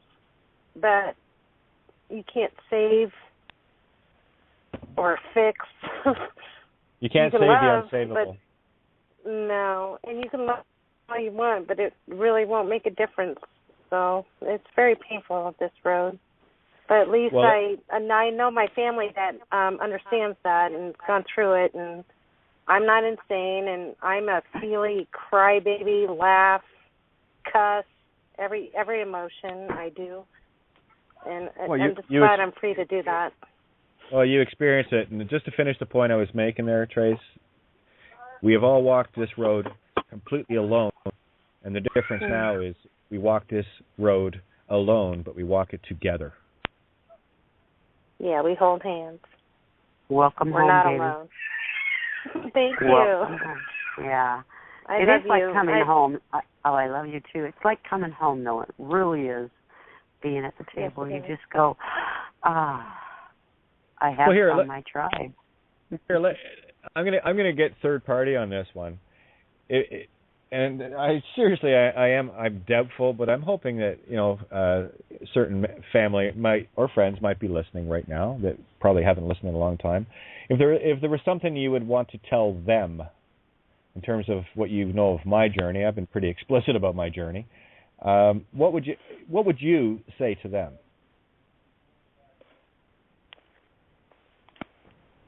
What would I say? Yeah. To them? I would say stop, listen, feel, grow, dare to not know, dare to be afraid, feel your ramifications. I know you know not what you do, but just feel what it might feel like, even a little, you know, it's definitely a process. It takes a lot of steps, but just feel like, you know, you say something nasty to somebody, feel what that would do if that was you. That's what I would say. I would say experience. Be conscious of every fucking moment you're experiencing, what you're doing. Don't be unconscious. In short, I might be onto something. Yeah, there's a lot of people out there that are angry inside, and they're in pain. They can't experience. Yeah, they can't experience joy, and they like to provoke anger in other people. And if they're firing that anger at you, Kate, right, and you're not reacting to it, that makes them more angry because they can't get a reaction out of you. So in the back of their mind, they're thinking that you don't care. You know what I mean? And that's That's not fair. Yeah, see, that's the irony of once you get to the unconditional love stage, that's all you can do is care, and you care enough to allow it. Whoops. Can I say something? We just got booed. my grandson. And I lost my train of thought. Darn it, I was going to pitch in. Sorry. I don't want. I'll remember it later. It's okay. Richie, go ahead. Go ahead, Rich. Yeah. And I just want to say, outstanding Christ. How's that? And what I want to say too is that the deeper you are in that hole, the more willing you should be to want to climb out of it, because you know the rope might be there, but it's not going to be that easy for you to just grab onto it. There's got to be some climbing and effort on the person that's trying to get out of that. And if you don't think you're in it, well, then they don't get a snowball's chance. But the thing is the voice that is at this table, in expressing itself throughout, might ring a note or a tone well enough to shake, rattle, and roll that energy that is zooming around inside of this time capsule, right? We call a body. And the other thing is the name is it, because any name that I'm given, you know how they say, they name you John Doe or Jane Doe, right? Those are invisible names. They don't exist. So any name that anybody has is John Doe and Jane Doe. So everybody has the same name. Yep. I don't care if your name's Frank, Steve, Richie, whatever name that is given, that name is indeed and in fact and will always be an illusion. That is not who we are. And if you identify yourself with that, well, that's the very thing that needs not to be defended. You see? So to defend an illusion and defend John Doe or Jane Doe, okay, let's. I'm going to split hairs on this with you for a sec, Richie, because you're on a very, very important point here. You see, the name. This is why the name was so critical to claim, because all the name you have, that was your roadmap. Name means way. Okay, that's mystic. That's etymology. The word name is way. So when you're asked for your name, what you're spiritually being asked is, what is your way? Are you the way of the dead whore of Babylon, or are you the living? That being said, right, all the name is a map. That's your clue. That's your map. That's all it is. So would you walk around day after day claiming to be a map? Or would you simply be the map? Right. And that's what the name is. Right. It's a map, and the capturing of the names in terms of the legal system and all. We've been through all this, and I've disproved all of it, or proven and disproved everything that needed to be regarding and surrounding the name. That's why it was so critical for it to be grabbed, so it becomes a spiritual contract. Yes, of course, you have a mission. That is your contract, okay? So if your mission is your name, and it gets taken in a dead form, then so is your way. Your way is dead. You're walking the zombie, the way of the dead. Yeah. You know, and how do you tell people, especially those that you've loved the dearest and closest in your life, how do you tell them this? How do you tell them that everything that I have already told them up to the point where I've never heard head nor tail was absolutely true? And then, of course, because it didn't satiate their needs, and like I said, as soon as we got the sheriff threw a bullshit thing on the door, Sue couldn't start getting her stuff out fast enough. You know, it was up to me to stand, and stand I did, because I wasn't going to back down, not to the lies. No, you cannot back me down from the lies. And I'll tell you this right now, all friends and family, that they know me, and they know that I don't give in to anything. You know what's also interesting about our family? I'm sorry to interrupt you, Kate. Oh, I was going to say what makes them think I'm going to stop now? Like, seriously, Jesus, Lord, hey, go ahead, Trace. Go ahead. It just reminded me of my own personal experience of I was the oldest of 5 children in our small family, cousins and stuff, and I would always volunteer to take the beatings to save or just whatever, make it not go away, but there was always a price, and I was willing to, because I love them and they were weak, and so it was really hard to be strong. And I would say to myself, I'm like, I can take this, I can do it, and they can't. And it's kind of the same thing. And unfortunately, you do it just because you can, and you'll survive, and you know that. But what was sad when I grew up was like, oh, well, they were totally happy for you to take the beating. They didn't think twice about it. No, that's cool. She'll take the lashings, and they're scot-free with no consequence. So in my life, I had to understand that I can't save people from consequence because that's how you learn, or how you be strength, or know that you know. Yeah. Stop again, saving here, people. Well, you've inspired me in one other thing, and I'm going to put this one right out to Tim. Hey, Tim. Sam, all my members and stuff like that, but Tim in particular. What, you didn't think life was hard enough growing up? You got to witness a lot of fun stuff. You got to see a lot of stuff that I went through. And that wasn't enough of a crucifixion, a beating that you had to throw in your own fucking nails? Really? Seriously?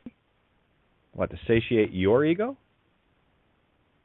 That's what a time ogre does, I guess. Exactly. Those Funny are how the bioborgs who... well, yeah, that's his name. I just had to rearrange the that letters just want to... they can't be a... They're not real, so the best they can be is a slave master, and that's the hierarchy. Oh, you succeed when you have more people that you're in control of, and then you get to carry the whip. Yeah, on your journey you come across people who are manipulative, who are pathological liars, who pretend that butter wouldn't melt in their mouth, and all the while they're playing people off against each other and manipulating in the background, and it's never their fault. They never did anything wrong, you know what I mean? You come across these people all the time, sociopaths and psychopaths. And that's just psychopathy. That's all. Well, again, and that's the thing about the ego. Ego wants to justify everything. Well, I did this because of this, and because they're this, and it goes on and on and on. And never once can the ego actually hear what is being shared, because ego only deals in polarized one-side thinking. It's all self-survival. It's all self-aggrandizement. It's all self-serving. It's all survival of the physical, survival of the fittest, physical-based animal mentality. It's a pure animal mentality. You haven't even got out of the fucking mammalian brain yet. You're still hanging out in the reptile brain with that one. But I'll tell you, those that can't climb out of the reptile brain, well, it's generally likely because they haven't got anything higher than that. And, I would just like to say, I think animals have a higher, obviously, compassion and consciousness is, reptilian is totally a separate, for lack of a better word, animal. Animals. Well, it's pure program. You see, there's nothing. Yeah, there's nothing exactly. In the Bioborg. Well, that's nothing in the reptilian mindset, which is the ego. That's where the ego resides. There's nothing within the reptilian mindset that involves compassion, that involves standing up for another, that involves, daring to step in the middle of something that's going wrong. No. No, they'd sooner. And there's no solving that problem. You can't solve that. You can't. Well, you can't. Well, actually, Trace, you can, but that's the choice from within. I've made my choice. You've made yours. We've all made ours. So I will not say to someone that they cannot or can do it. The only question I have is, are you Bioborg, or is there actually spirit and compassion within you? And the only way the spirit's going to shine through to prove otherwise is in compassion. And for me, that is the passion of Christ should be the compassion of Christ, the with passion. and this is where you get to the point where there are no words for this. And I'll tell you right now, all the former friends and family, like I haven't talked to in, a couple of years now, they haven't got a clue as to who and what I am. Not a freaking clue. They're still operating on a past program, and it's still revolving their same hate issues of me daring to disrupt their program by saying, stop killing children, please, by, the tax thing you do and the banks and all that. Please stop starving, please, others, and creating wars and, Yeah, but do they have a solar spirit, Kay? I don't know. If it's a Bioborg, it's just a program. I don't know either. And I don't judge people, but I'm not here to... No, I know, Trace. Let me carry it through one more time, just to make sure I get it. It's not about that. For me, those that have the true spirit within, this is how we separate the wheat and the chaff, and you do it spiritually. Call a spade a spade. And that's what I do. And if people can't handle it, then that's not my problem. I had to deal with these things within me, because no one can be more scathing on me than me. Exactly. That's right. That's right. Exactly. That's right. Every individual has to take the responsibility to do it themselves. Yeah, Kate, you know There's what? No other path. It's calling a spade, and compassion. See, the thing is it was an essence that just ground itself in me when I was, I think, 8 years old, 9 years old. I was just the average kid, right? I was out with a wrist rocket. I thought that was cool, right? Playing with all my G.I. Joe toys. Actually, I didn't like G.I. Joe, my superheroes.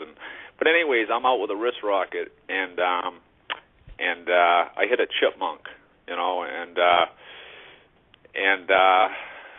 I went over to it. I think I probably only killed several animals at the time before, and this one chipmunk was when everything changed. I'm looking at it, and it was shaking, and that's when compassion entered into my being. It just didn't. I don't know how to explain it. Like you said, there's no words. It dawned on me, and from that point on, I never killed another animal. In fact, I feed them. I got bird feed. I got a bird feeder. Crows, all of them come. Blue jays, cardinals, crows, chipmunks, squirrels, doves, sparrows. They all eat together too. The crows will sit. The crows are even eating the bird seed. Well, yeah, exactly. And they're not afraid of each. Okay, I just want to jump in here. We got. Hang on a second, Rich. You've got 17 minutes till rollover. We are going to roll over, and I do want to get into a few other details contained within that movie for people to watch it, so they're going to actually see the yellow brick road. It is so stark and right in the face. But I just want to say a great big thank you to Paul Giovanni and the crew at criticalmassradio.co.uk. That's all of you guys, Paul, Ninja, Rob Freeman, Mark, Mike, Chris, everybody, and so Sarah, and so on.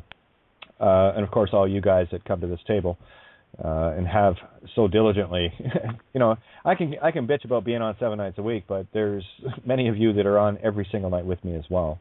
And it is a labor of love. And love, as we know, is a law of truth, law of ve. So, and that's what this is all about, getting that out there. And I just want to say a great big thank you to everyone. Anything anyone can do to help the station out, well, and people have asked how to help me. Well, you help me by helping criticalmassradio.co.uk and all those that are working so hard to get the word out to everybody. For those that do want to call in, you can call in at 661-467-2401, and of course you can Skype in from the Blog Talk page you're listening on. Just hit the Skype button. If it's not there, refresh the page and follow your nose. You'll either need a Blog Talk account or Facebook or Twitter or whatever to log in, but it's pretty simple. Once you're on the board, all you have to do is hit one on your dial pad on the phone or open the show dial pad on your Skype and hit one there, and that lets me know that you want into the fray here with us. And that being said, one of the scenes, this whole movie and it was so brilliantly done. Could you please repeat the title of the movie? I missed that part. Oh, The Passion of the Christ. Oh, okay, thank you. And like I said, it came out years ago, and I've had it in my computer for quite a while. And last night, it just, now that's what I need to watch. Again, I wait for things to resonate with me. And the scene after Judas does the sellout for the silver, and of course he knows what he's done, and he tries to throw the silver back. And of course the Pharisees, no, it's your silver, you do what you want with it. So he ended up throwing it at them and walking away from it. And then of course there was 11 little children, demons of his mind, chasing him around until he found himself on the side of a hill where there was a tree. And they all left him, and lo and behold, lying down beside him was a dead horse. And on the dead horse was the rope that he hung himself with. Can anyone spot the allegory there? You want to hang out? See, this is the thing. When you really see the Interstate 60, when you see this as Oz, as so many of us do now, that none of this stuff surprises you, because every bit of it is an absolute confirmation of the same story. And why do I keep doing these things? Well, because truth is that important. And in as much as you will flog me spiritually, I will flog you right back with truth, where you will end up flogging yourself. So the very rope that was on this dead horse, it was rotting with flies and everything else, that's the rope that Judas used to hang himself. And that's the number 12 card, right? So you had 11 kids and Judas, so there's your 12. And what is 12 in the title? The Hanged Man, right? I actually did a card spread prior to. I just want to know that when I was going to send this letter off, was now right, and these are the questions I asked. And the first card that came up, the one position, was the Sun, card 19, and the final outcome was 8, Strength. So I thought, yeah, okay, that's a go.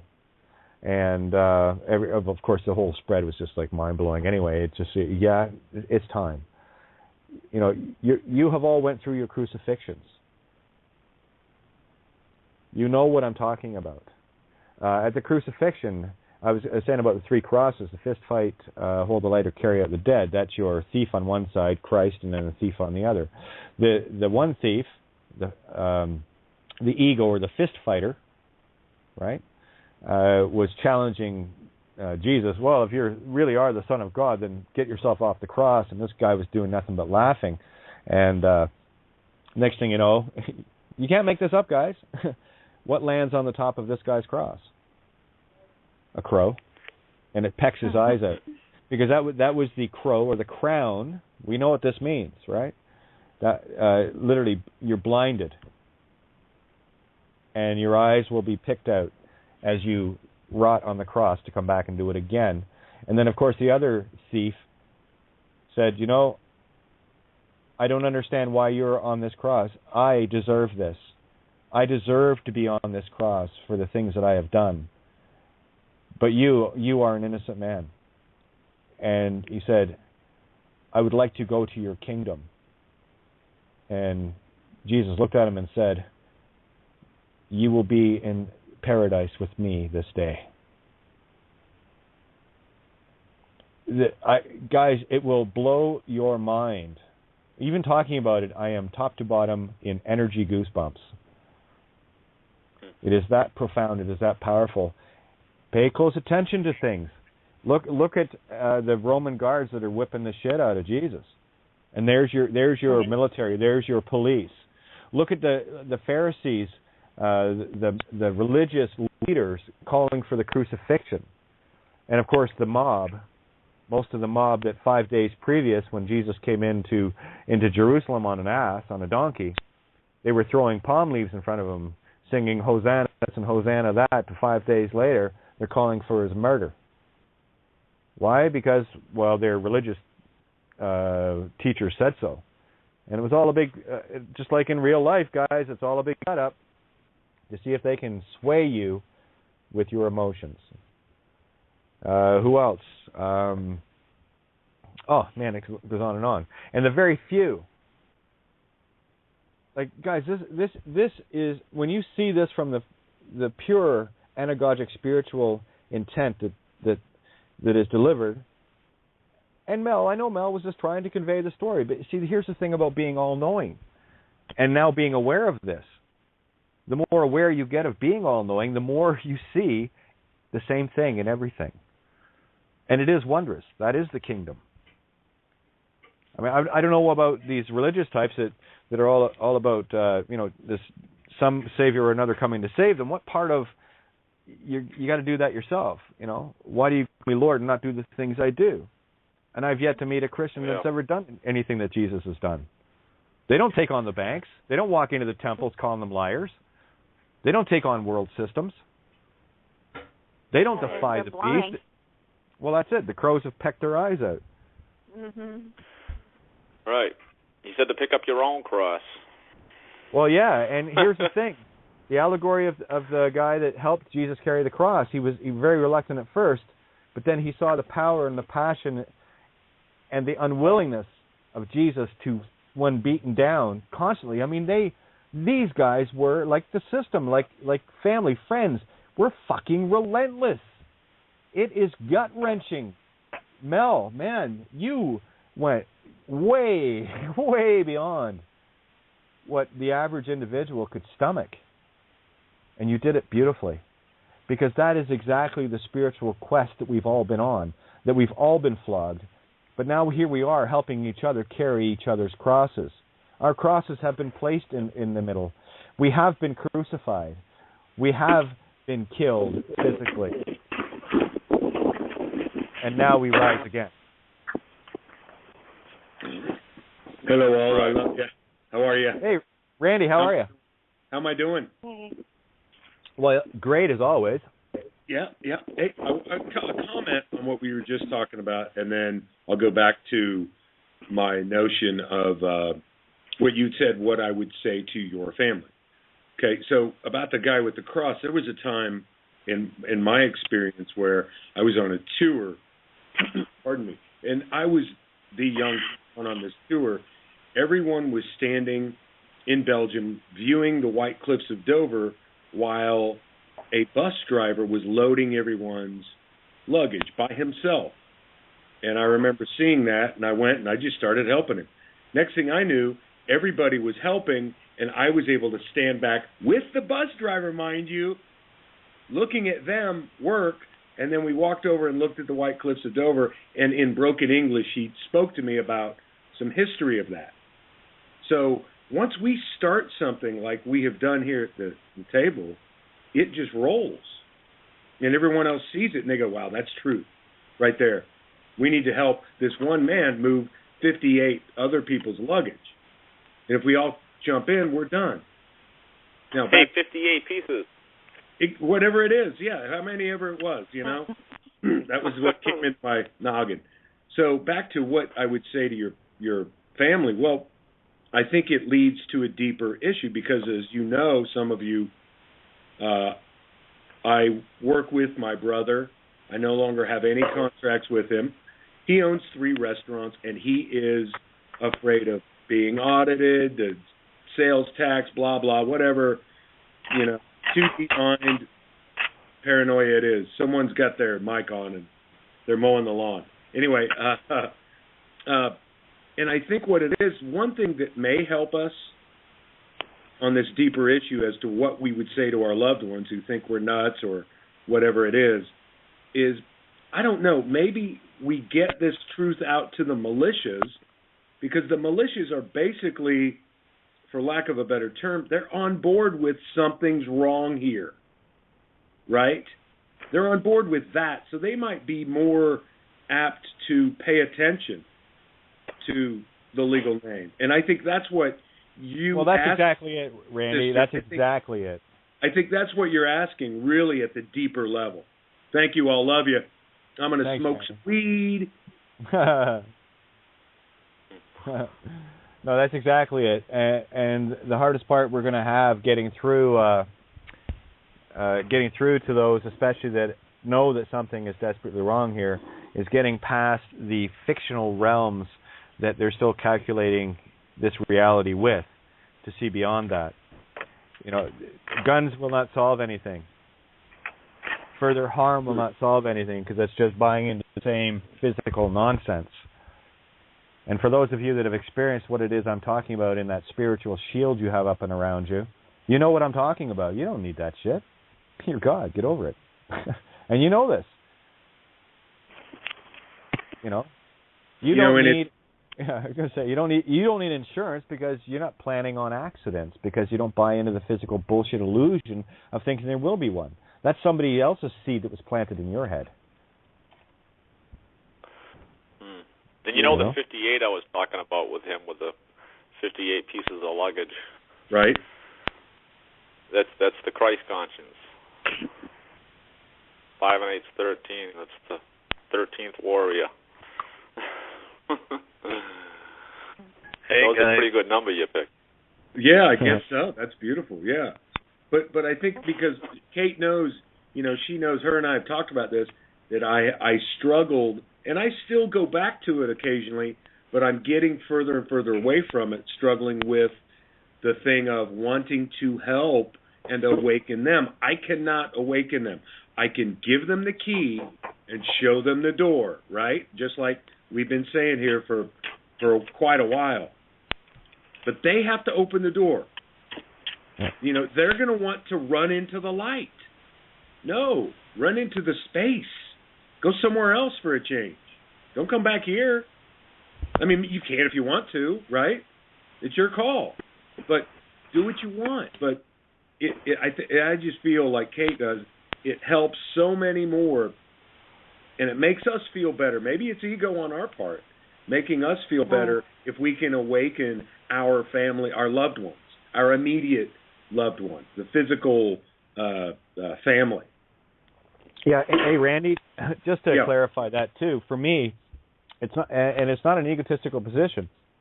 And there's a very fine line here, so I know what you're saying. So let's really pare this down. The simple answer for me is I seek truth, and I walk in that, and that's it.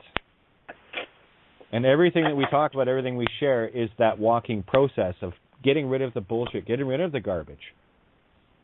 So that the only way out of here is truth. That is it. And that truth will only be found in the heart. It will only be found in the compassion of an unconditional spirit that no longer sees the physical. Watch the Passion of the Christ, if you can, in the next tonight or the next day or so, while this particular chat tonight is up close and personal, and put your anagogic eyes on like so many of you have, and be prepared to look at the Christ, because that's who you are. That's been your walk all along. Right. And all of the things that are being portrayed in the physical, slaughterings, if you will, are the mirror of the spiritual things that you've had to go through. My ex just answered a text here. He says, "Oh, you're talking in riddles." No. Your mind sees riddles. I just said your mind sees riddles. You figure it out. I did. My website has the answers. I should write LOL. That's all I need to say. Doesn't Father Bill Donahue say something about, I don't know the Bible front and back like others here may, but isn't there something in there about leave your mothers, your fathers, your brothers, your sisters, and long and short of it, follow me on my path, or follow me on a similar path, something like that, maybe? I don't know. I don't want to veer off. Well, again, this is... Our enemy. Or you are not my mother and my brother. Yeah. What the allegory of that is simply saying is you have to cut the strings, Pinocchio. Because here's the thing. You may be bound to a fully spiritual being or a bioborg. This is how you separate the wheat from the chaff. And I'll tell you, this is why, to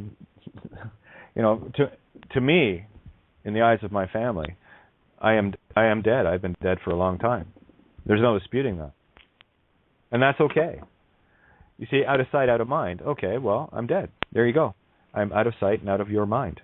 Enjoy. And maybe perhaps you might actually have a sense of loss, because truly at the end of the day, it wasn't me that lost you. It was you that lost me. And how many of us have felt that searing loss and that burning pain within us of all those people that we do love, that have completely abandoned. So going back to what Randy was saying about ego, it's got nothing to do with that. That is the power contained within you. That is the true heart that's saying, guys, enough already, you know? Yeah. And that's all it is. And it's from a selfless and selfish perspective, because the bottom line is this: that which you have wished upon others, you've wished upon yourself, and vice versa. If we allow ourselves to allow others to continue doing what they're doing, we're only hurting ourselves. So this is the catch-22. You're damned if you do and damned if you don't. So I figured if I'm going to be damned, well, I'm not going to give a damn. And I'm just going to walk in truth. And you've heard me. If you can hate me enough, you will love me. And if you love me enough, you will hate me. And what I'm experiencing with family and friends is that most profound of mirrors. You know? Right. And the tough part was accepting that. But once it's accepted, and you move on from there, you know? We say the course. Well, for me, I say the course. Hey, Kate, you do, yeah. And this is what I want to say, too, because with me, it's absolutely, I've grounded it, set it in stone into the ether is my name, you know, because my ego cannot hold the light of my Christ consciousness. It's not going to. I'm not going to allow it. And that's the thing, is Superman, right? I play the role of Clark Kent, right? But the main character is Christ. When situations come about in this experience we're having, you know, when that Christ consciousness is called on, right? I'm quick to put that friggin' cape on, you know. And that's why with me, and I think this may be the very thing that takes down the illusion of who I am not, ultimately any name but that I am, Christ consciousness will take down this whole cabal, because when I'm traveling, or this ID thing, I will not budge, you know, period. You know, when any law enforcement or anyone comes up and needs me to identify myself, my ego is not going to be the one holding the light of that Christ consciousness with any of them. You know, I am who I am. You don't like it, too fucking bad, right? Well, here, at the end of the day, hey, Richie, at the end of the day, if you find yourself in that encounter, someone says, well, I got some ID, just look at them and laugh and go, walk away. Right. Yeah. I mean, listen, but it's clowns are meant to be funny, right? So treat them like the clowns they are. Just laugh. Mm-hmm. There's no power in that. For them, nothing gets a lemming to jump off a cliff faster than somebody laughing at it. Mm-hmm. If you can't, you can't stand the heat of this fire, bitch, then you better not be within range of it. Right? Oh yeah, I was going to ask you, how many of you guys did I drag to the table tonight, or did you come here of your own choice? I couldn't wait to get here. I like it. It's funny, isn't it? Hey, I love it. More people. I want more of it. Where'd everyone come from? Yeah, Deanna. I think that I joined here just to lock arms with my like-minded individuals. Like we're here on the table. We're like setting the stage for a much better road. And can I propose a thought?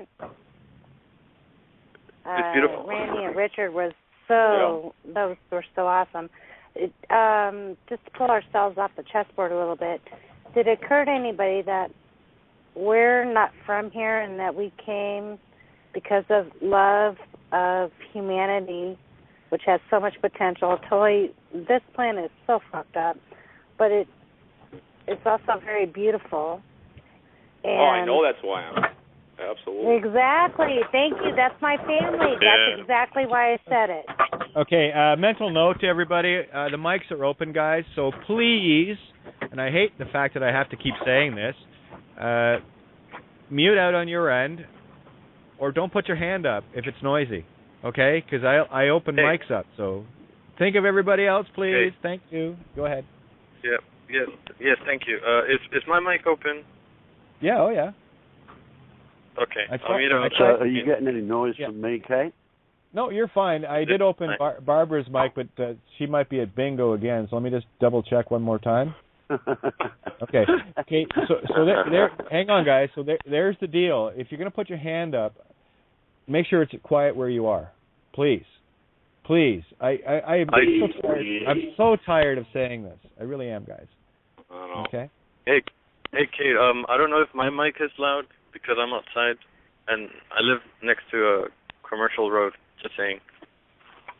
No, again, it was just there was some banging and stuff going. That's all. Oh, there we go. Sorry, Barbara. Okay, just had to meet Barbara back out. She's at bingo. It's all good. It's all good. So, so please just do me the honor of if you're gonna call in, be ready to mute if you're not talking, and if you can't mute, then just make sure it's quiet where you are. Because I'll open the mic up and I'll tell you why I don't want to close them. It's because I don't want anyone thinking that I've muted you or silenced you. I'm trying to give you a voice. Please allow others to have the same privilege, honor, and respect. That's all. Okay, we're all grown-ups here. So yeah, a bit like we're talking stuff, hey, Kate. There it is. There it is again. Let me just double-check here. That could be Manny's. One sec. That's mine. I'll mute. Okay, thanks. Yeah, it's not rocket science, just mute on your end. Perfect. Still hearing it. I don't think it was his. It's still here. Hang on. Okay, it was, yeah, it's okay, Manny, I got you. Yeah, it was 956. So it wasn't muting out. Like white noise. Yeah, it's just, white noise. Again, it's all good. It doesn't sound like your mute works on your end, Manny. I could hear the clicks. Anyway, no big deal. But I just, it's because when people are talking, me, I'll just talk over it. But it is very, very distracting, and it's not fair to whoever's talking. That's all. I want your voice heard as much as you want your voice heard. So it's kind of how it works with me. So where do you want to go from here, guys? Yeah, I don't know. Where should we go? Well, for me, Kate, it's recently just been a process of walking ashore and connecting with every human being I meet, rather than talking to ghosts in the machine.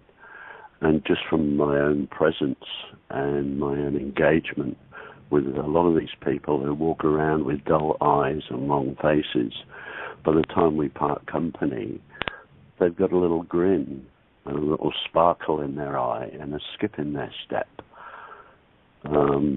So just from, my own presence of knowing who I am and having found myself and sharing that experience is just rippling out there. And also it's important for me because I'm kind of isolated up here, and what I'm trying to do is build a community of flesh and blood people that can come and pick me up when I fall, when I stumble, or have a heart attack. I love my internet friends, but they're not going to be able to give me the kiss of life if I sort of collapse on the sidewalk. So that's pretty much where I am at the moment, and yeah, it's a beautiful place, and I just love breathing.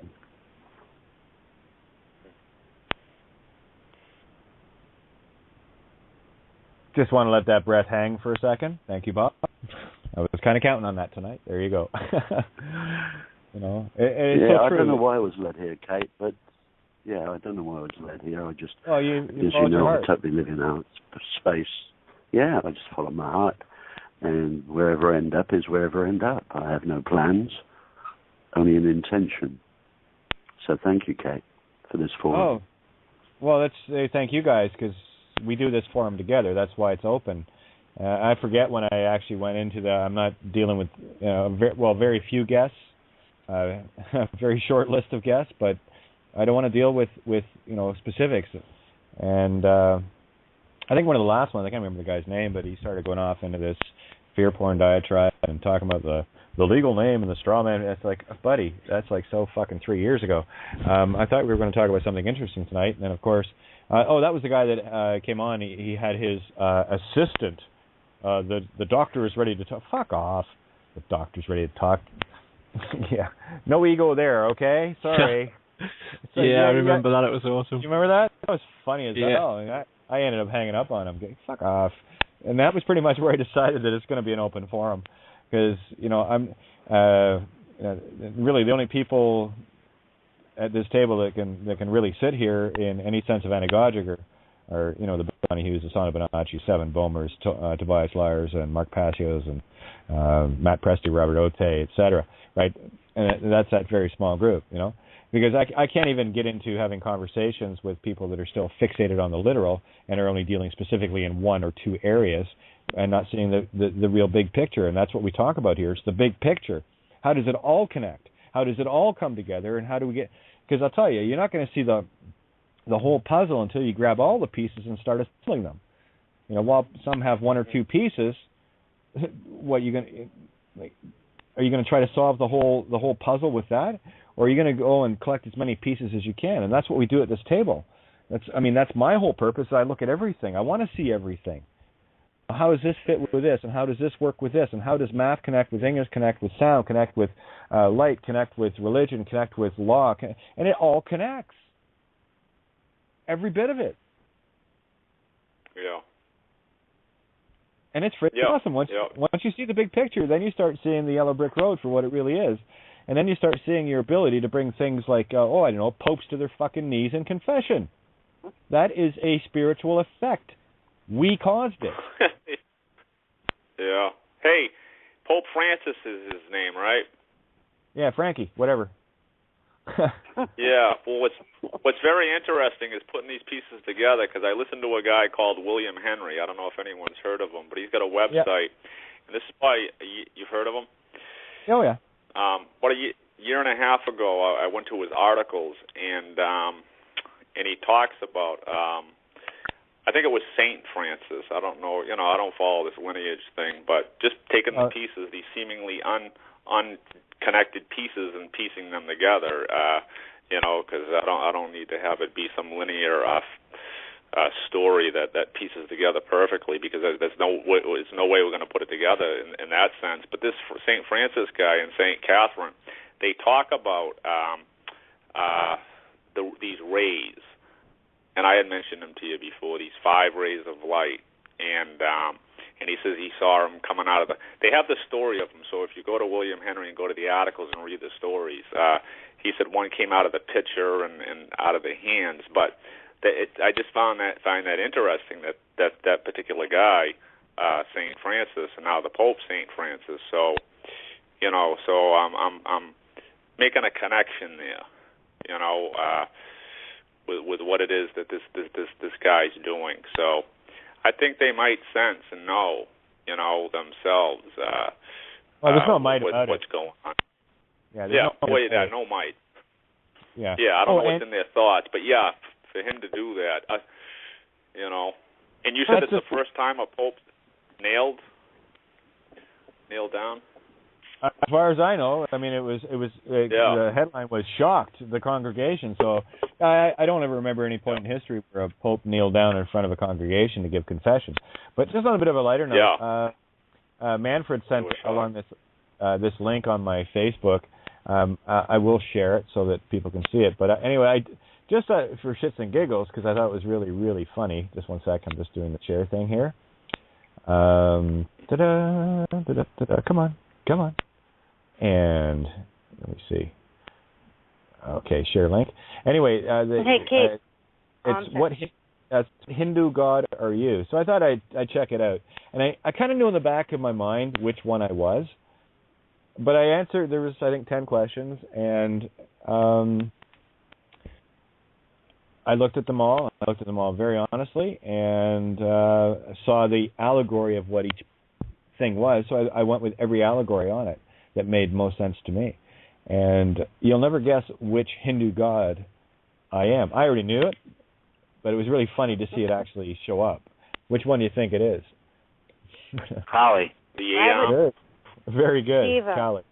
No, Callie. Is that the 8 arm? I got it. Yeah, Brandon. Well, the spirit of calm, Callie. Kate. Yeah, would go you ahead. mind posting that Callie. on your Facebook? I'm sorry, you go so I just fast did. sometimes, and these things are very. Thank you. Yeah, and also, did. I would like to propose something to the table, which is not very new age, lovey-lovey, Christian, all is one kind of thing. Mm-hmm. Did it occur to this table that actually we are more intelligent? I mean, even most people cannot even conceive in a. I'll just speak from my mind. I could take a mathematical equation, put it in my mind, break it up, turn it around, mix things up, and come up with something new. And I know it's not very nice to say, but most people can't even do that.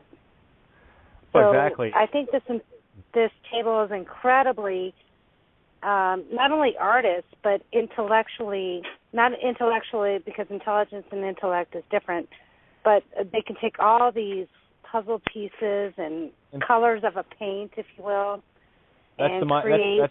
That's the mind of the heart. That's the intuitive. Great little. I was going to say great little post from. Oh, no worries, kiddo. Great little post from October Wine here on Skype. Thank you so much, because this is exactly what the allegory is tonight. Kate, you are dead. That is the old you that they knew is dead. There is a new you that they do not know. That is their problem. Yeah, that's exactly the whole allegory. So what I'm trying to share here tonight is you've all been through your crucifixions. You are dead to the old. So thank you very much for that. I love it when people get it. I just do. Yeah, Kate, what I really find amusing, so amusing, and I love my twisted sense of humor, is just noticing how the system is, chemtrails and fluoride and all that sort of stuff, out there to dumb down humanity and to stop them thinking. And just from my own perspective, my greatest growth and awareness occurred when I turned my left brain off. So yeah, so true. I find that really amusing. Yeah. Well, as soon as you turn the left brain off, you immediately move into the heart. Oh yeah, definitely, and all my answers are there. Mm-hmm. Yeah, they always were. So really, when I think about it, the system is actually aiding the evolution of mankind. To go is the heart. Anyway, just an idea. Well, no, I totally agree, and that to me is the whole purpose of this cosmic joke. Some of us get it, and some of us are going to take a few more lifetimes to figure it out, and that's okay. And really, that if there is any sense of urgency, it's just, how did I put it earlier? If somebody had walked a path and got shredded for it and came out with some beautiful truth and beautiful information, and they wanted to share it with me, well, I'm not going to walk up with a 2x4 and start swacking them across the head with it. And that's effectively what all of you have run into, like myself. And sometimes it takes a little bit of time, especially for those in the system. I watch this unfold in real time so many times, where they started scratching their head, wondering what's going on, and then they become that crucified guy to the right of Christ. Oh, there's that noise again. To the right of Christ, who says, I get it, you're an innocent. And it's because we got to the point where we're saying, yes, I deserve to be crucified for the things that I've done. And to whatever level, and this is allegory, to whatever level that you've experienced, that contrasting mirror is what you go through. So I was able to look at all the things, like, helping all the people with, getting money and stuff like that early in the system. Well, I paid for that in full by having everything I had ripped from me in one night. So it was a counterbalance.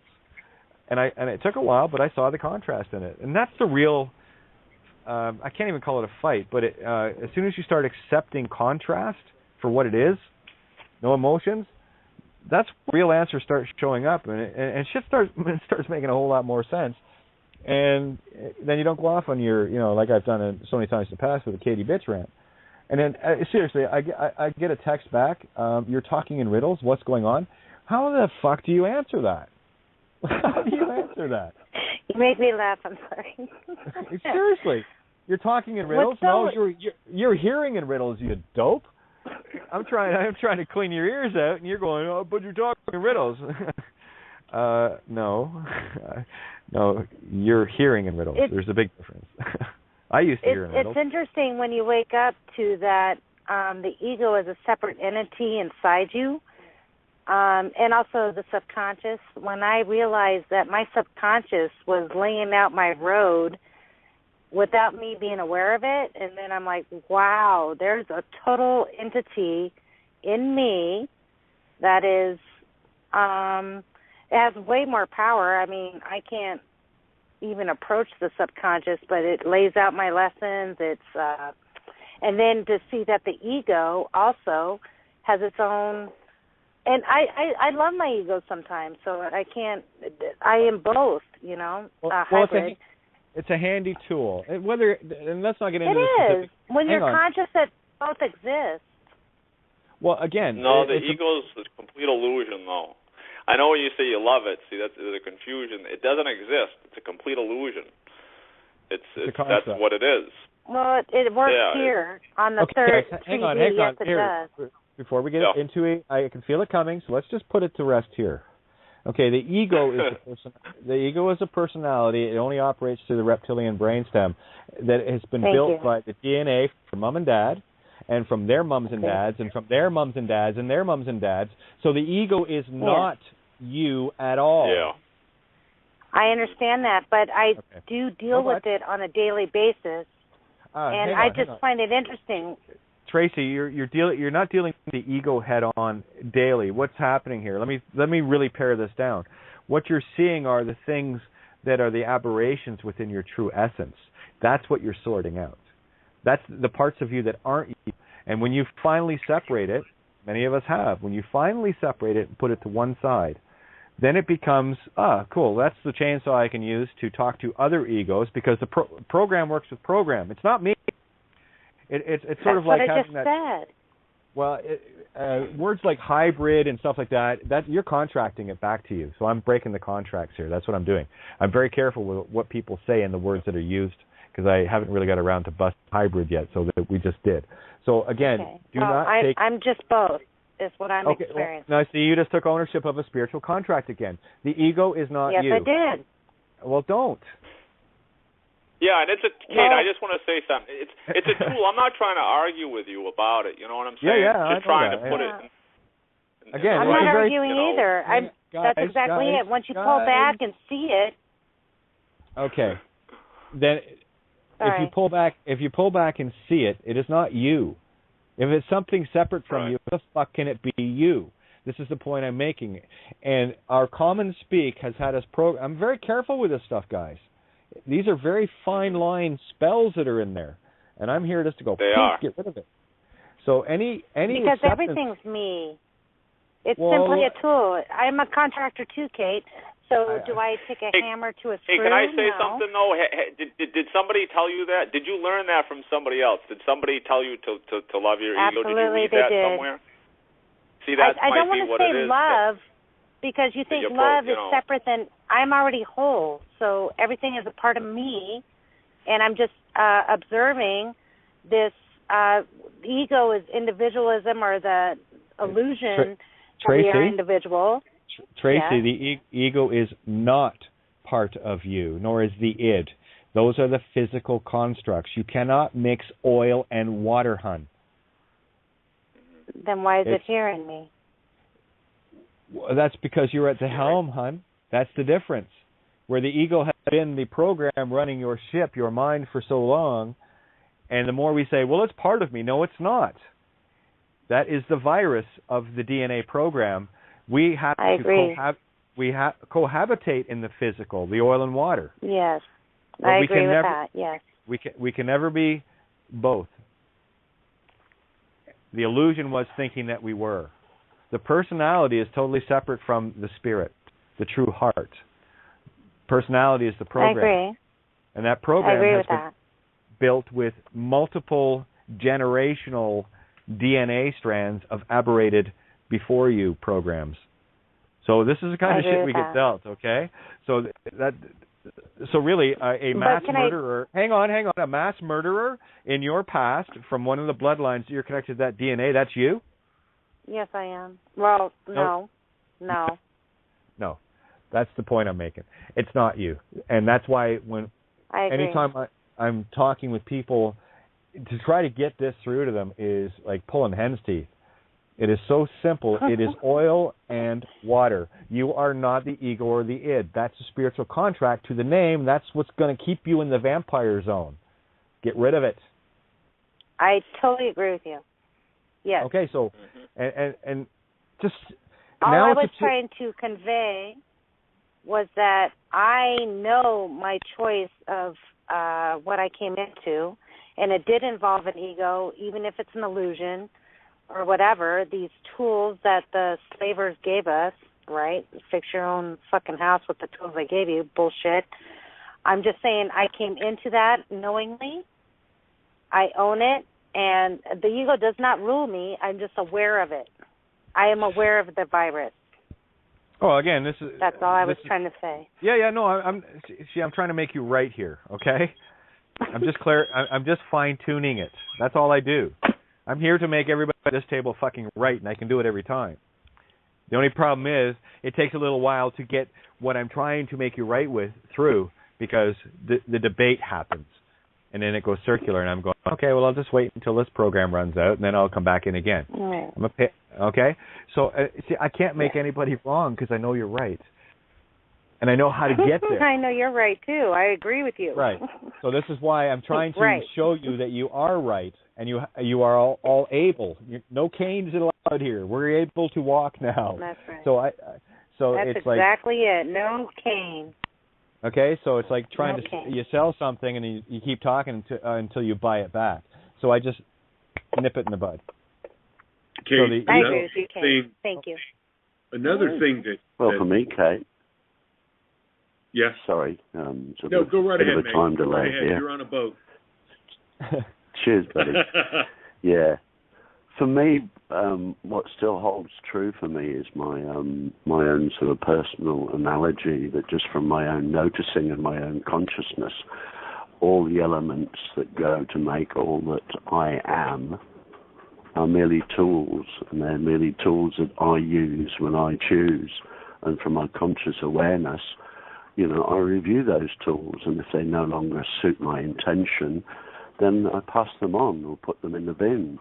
So, well, the ego is I gave away the tool of ego a while ago because it no longer served my higher self, my intention. And so I still view all the elements of all that I am as merely tools that I use when I consciously choose, and it works for me, and that's all. Okay. That's all of my knowing. Okay, then I'm gonna get Randy to jump in here. One sec, but let me try to put it in a really simple analogy. Okay, the spirit is the carpenter, the ego is the toolbox. Are you the fucking toolbox? No, and the only way you can adjust another broken toolbox is by using tools in that toolbox to adjust it. So you use the tools from that toolbox that is not you, but you now know how to use it to pick the lock of other toolboxes and start sharpening their chisels. You know what I'm saying? So that's it, because ego can only interact with ego. That's why, and it drives me fucking batty sometimes, where I'd be saying something, well, isn't that your ego talking? That's the tool in the ego toolbox that I'm using to try to get you to see that you have a toolbox instead of being a fucking tool. Yeah. Right. Use the tool, don't be the tool. Right. Yeah. And hey, Kate, I just want to say real quick, the toolbox, right, is all of us. See, I have my earthly dad, right, that's on this planet, right, moved on. Everybody went to the funeral. I don't go to funerals. Okay, guys, one sec, Richie. I'm gonna jump in. I just want to. Richie, hang on.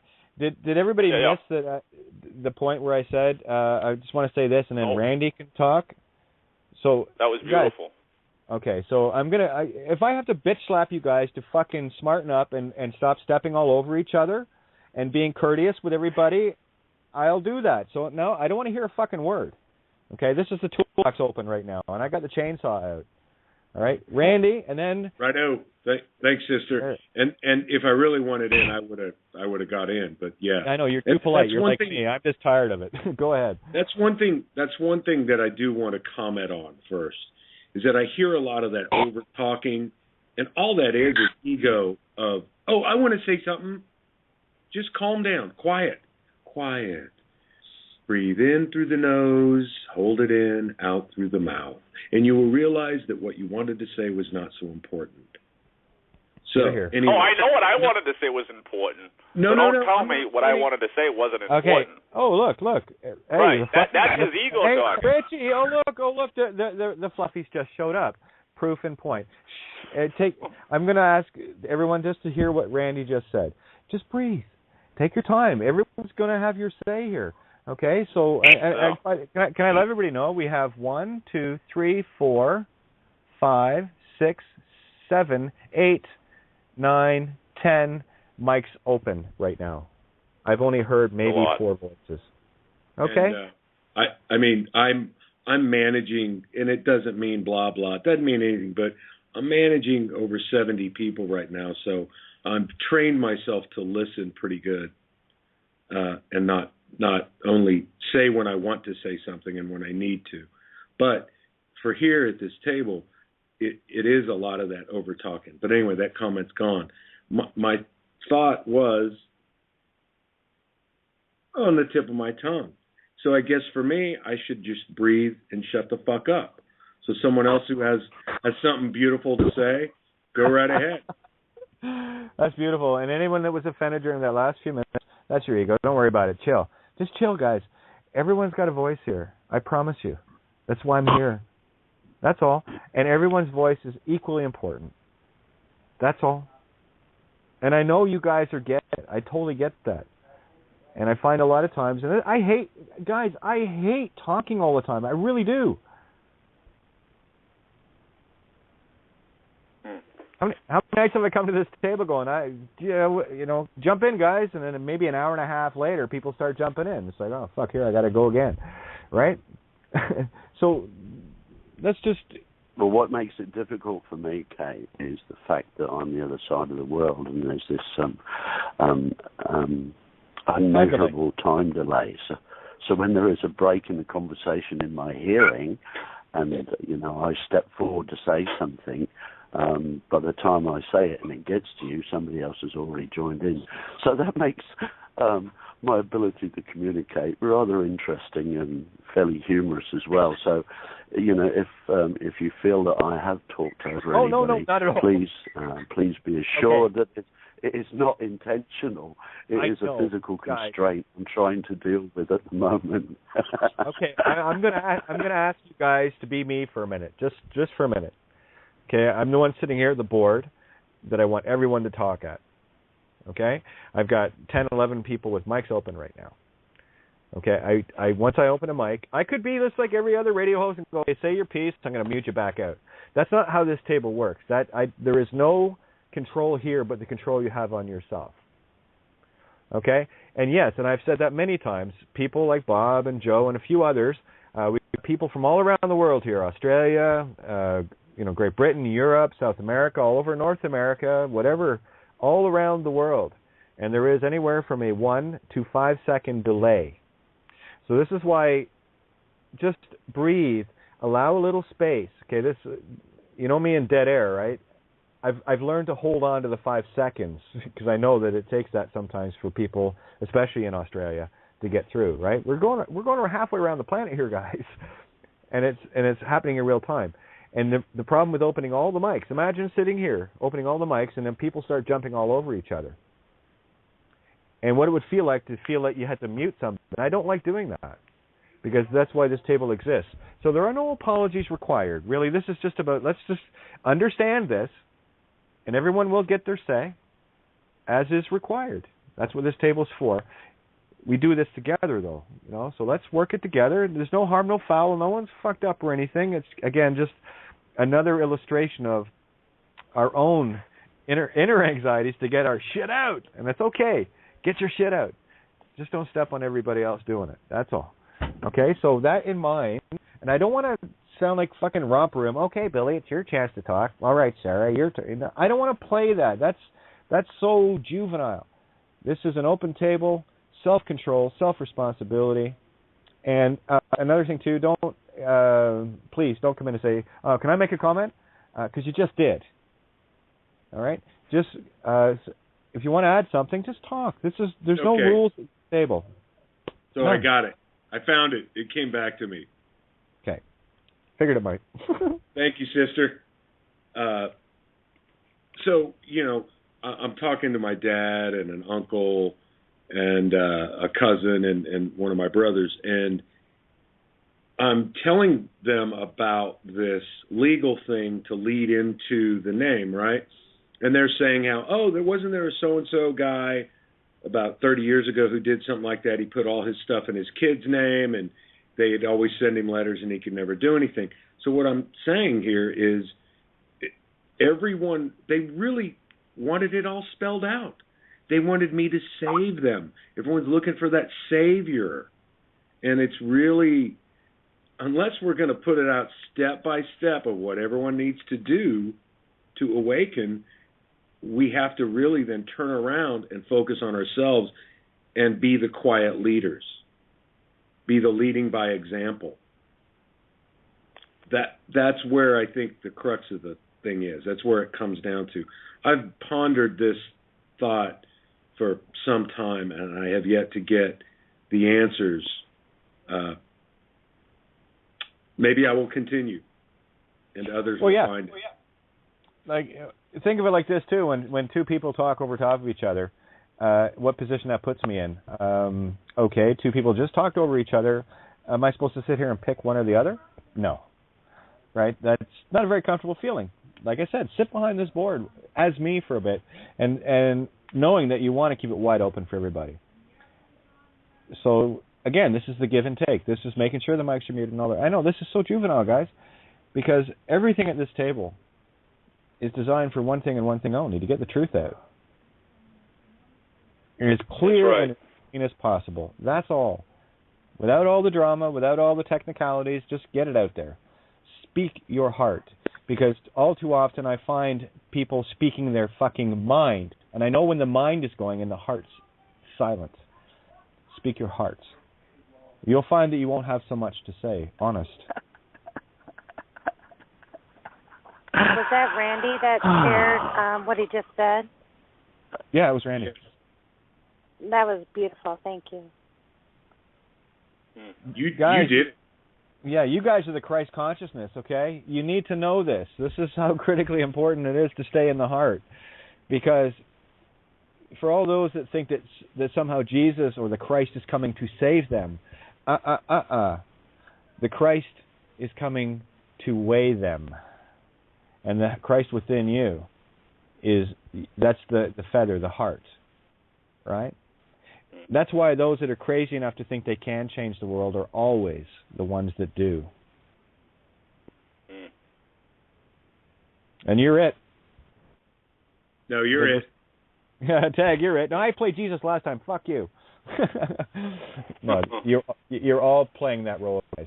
You're all playing that role. Yeah, and absolutely. Hey, I just want to say, when I'm talking about my father, what I'm referring to is anybody that's in my particular fold, they're tools in the toolbox, you see. So when I see someone pass on, move on, I'm not the ego that gets caught up and cries and gets sad and gets into the whole drama. I know he was a tool in that toolbox, just as this body is a tool within this game I'm playing.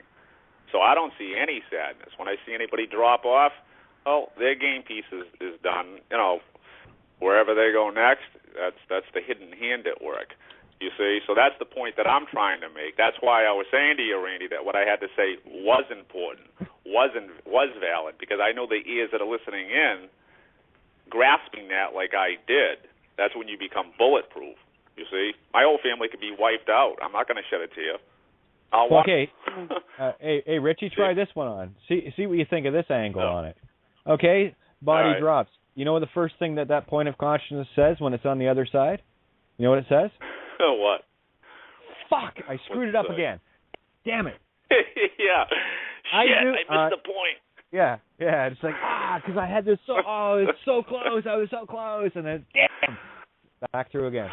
Okay, that's it. It's a big joke. It's a big joke. Absolutely. That is something, Richie, that I have been pondering these last few weeks. As my dad has been diagnosed with liver and lung cancer, and as I, pardon me, and he would call me. He called me for about the first week and a half, saying, "Hey, bring me some sausage links. Bring me some sausage links." And here I am. I still smoke, right? I know. Let it go. I know. Who cares? That's for me. So I've done the research as to what I need to do to get my physical in balance, in equality, right? In fairness with myself, to get it at ease. So I know about Prug X and all this other stuff and fruits and vegetables and blah, blah, okay? And I give this material to my dad. And he chooses to go to radiation therapy. Yeah. So I pondered that. Who's shuffling papers, man? Oh, sorry. It's me. Thank you. I pondered this. Okay, if he dies, because they always ask, my brothers always ask me to talk. Well, just makes me laugh because what do I say? I mean, that's what a beautiful opportunity, but I don't want to disrespect their egos, right? Because they want to cry and all that. And not that I wouldn't be sad. This is my dad, right? Hey, Randy. However, Randy, just a little suggestion on that, because that's a beautiful. You made a beautiful point there, and this is the only time I like jumping in is when people have made such beautiful points. You know what you say to your dad, or you say to anyone? That's what I could tell you, but you're not going to believe me anyway, so I'm not going to waste my time. And then walk away. Watch what happens. Nothing attracts any ego like flies to shit than that. That's the come here, get away routine. That's what I call it. Say no, I can actually help you, but you don't want to hear me, so it's okay. It's no problem. What's on TV? And let's Well, here's the thing that I have been doing that. I did that psychological tactic once I had a psychology class, and I did that, and it worked really well. But now it's just, you're nuts. You're so full of shit, Randy. And I say, yeah, you're right. I am. Yeah, I'm full of shit. Yeah, I'm free. But I don't go to church, right? And who is blending vacuuming? Veggies? Good God, people. I would like to say something. Isn't that what compassion is all about, is freedom to fail? I give my children and my everybody, my friends, you're free to fail and you're going to be okay. They don't know that yet, but you're free to fail. And you're also free to succeed. And that's what compassion is, the space to fall and get up or not get up or whatever anybody's doing. That's what compassion is. But is there failure or success? I mean, do they really exist? I don't think they do. It's just contrast. In some ways. Well, here, the Bioborgs, they love to be slaves, and I don't know that, but for spiritual entities, that's why we're here. This is just a playground. It's just a game. Nobody really gets hurt. For a spiritual person, you already know you're eternal, so we chose this to experience, not for right or wrong or tears and laughter and orgasms or whatever. It's all of it. But you're free, but that takes a lot of responsibility, so I'm not going to take on their responsibility anymore. You're free to do whatever thy will be done, Well, and that's what love is too. Like I said, for me, it's very simple. I mean, here, I think the one thing that we all run into is we start seeing what's really going on, and we start getting that beautiful aha game happening, and it's like the best movie in the universe. And all we're wanting to do is, in our excitement of seeing that, is sharing that. And of course, that's always taken from the ego perspective as a threat. And then, of course, we play the game back and forth until we figure it out. And at the end of the day, it is simply experience. And I'm not going to say that people or beings don't suffer, because they do. That's kind of the whole purpose of the physical game. So I'm not going to negate that either. The game here, that's the motivation to go away from that. Right? Yeah. And that's all we have. We just don't want those that we love getting hurt. And that's the real motivation. At the same time, I'll turn around and say, well, if the kid wants to go over with a knife and stick it in the electrical socket, go ahead, knock yourself out. Right. All we can do is gently steer each other, and that's it. Well, we can be the wisdom and go, well, I remember when I did that ass shit. Lead by example. And That's it. Yes, exactly. Just be wisdom. Wisdom is very peaceful and very quiet, and just observes and go. But also remembers their own introspection of their experience. So why would I stop somebody from their experience? I would not. It sucks. Yeah, it is pain. This whole planet is pain. But you get wisdom from that, and I'm not going to stop anybody from their experience. Let them have their pain. Sometimes, also a very cyborg ego, they're addicted to pain. I was there. I was addicted to pain. Tracy, until I wasn't anymore. Okay, one sec. And I am going to just mention this. Be mindful of that which you are actually planting in the consciousness. Okay? Hang on. I can feel it. Just for a second here. Let me just finish, please. Okay? Free will choice is a very simple thing.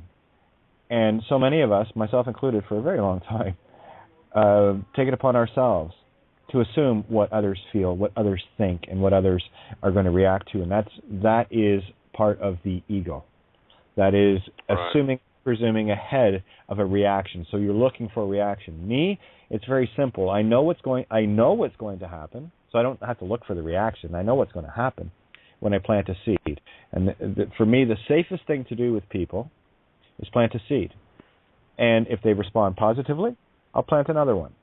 Explain it. And if it's still that way, great. At the instant there is any form of resistance, that's when you know you're really running into the program, not the being, the program. And that's where I go, no, that's as much as they can handle, and that, walk away. And that's all it is. It's a live and let live approach. It's like, I will say my piece, so I did. I sent the letter out, everything else. I've said my piece. If anything needs explained, or if anyone wants anything explained, well, they know how to get a hold of me. But up until the point of me sending that, not one of these individuals even cared if I was alive or dead. That is the truth. And all I'm doing is making them aware of that truth so that they can have a look at it. That's not what I would do to them. I have to tell you, over the last number of months, you have no idea how difficult it has been in my own road to not want to keep reaching out. I mean, they're in the physical game, they're my kids, they're my family, they're my friends. These are all the people I grew up with, shared incredible memories with, shared experiences, a lot of them that I created that I know they never would have, so they could be a part of it.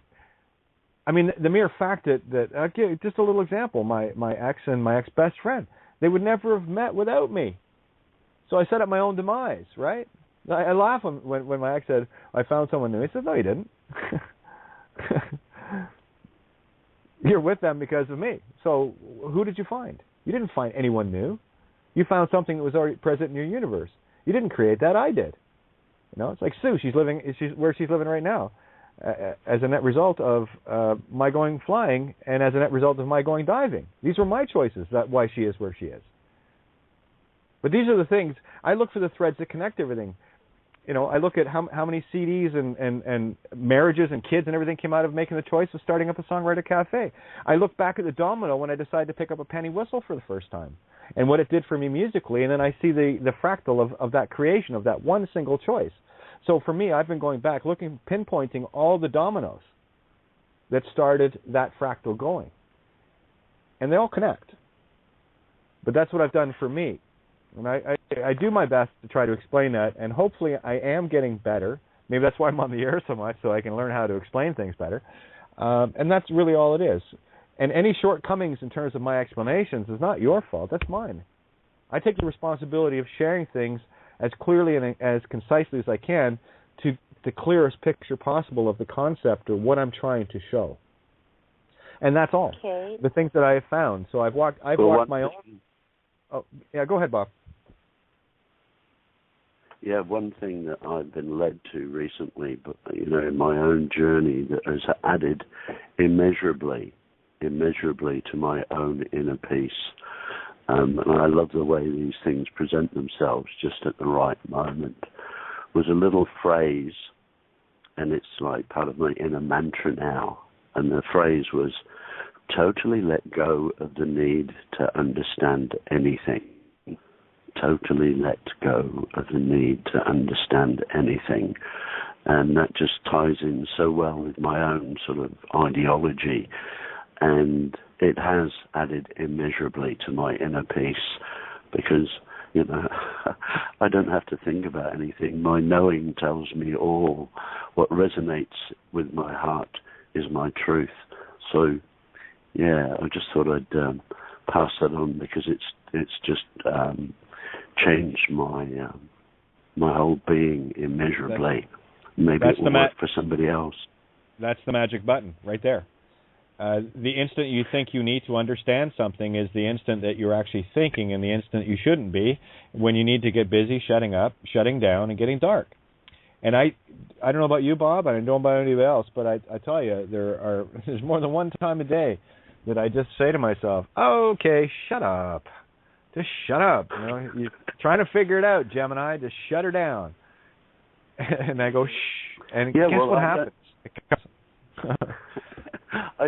I don't have that chatter anymore, Kate. That's what's beautiful about it. Ever since I turned the big red switch off, I don't have that chatter anymore. See, that's the damned just pop into the moment and I respond. Well, for me, that's the damned if I do and damned if I don't by being on the air.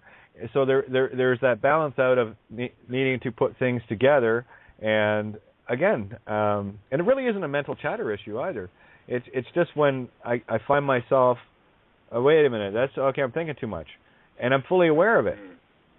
So it's about putting things together for, a show or writing or whatever the case may be. But as soon as I set myself into that position, then it just pianolas, it just rolls. And I go with it. I just row the boat, baby. So. Yeah, I agree. It's all in the awareness, being aware of that line. Yeah. So thanks, Kate. Thank you. Thank you, Bob. A joyful time on the table. Yeah, we're all saying the same thing. It's beautiful. Yeah, and Kate, that's why I tune into you. I tune into you because I hear that Christ consciousness when you hit that level and peak. Otherwise, I would have abandoned ship a long time ago.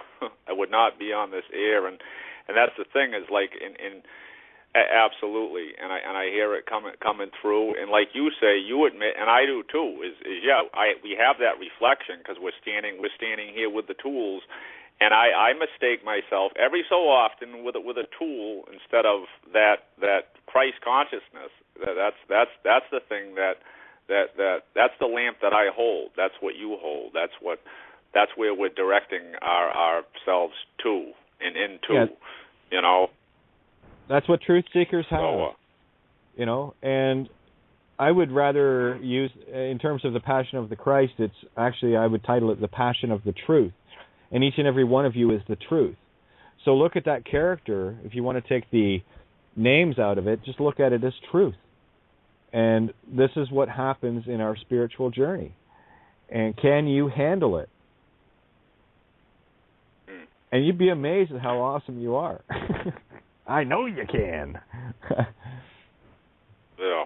And you said, harnessing this energy to communicate this. See, that's what you said, that every day, every time you come on, you're developing the ability to communicate that, and that's what I'm looking for. That's another reason why I tune in is to match that light speed, right? To match it. I'm not trying to rise above it or drop below anything. I'm trying to match.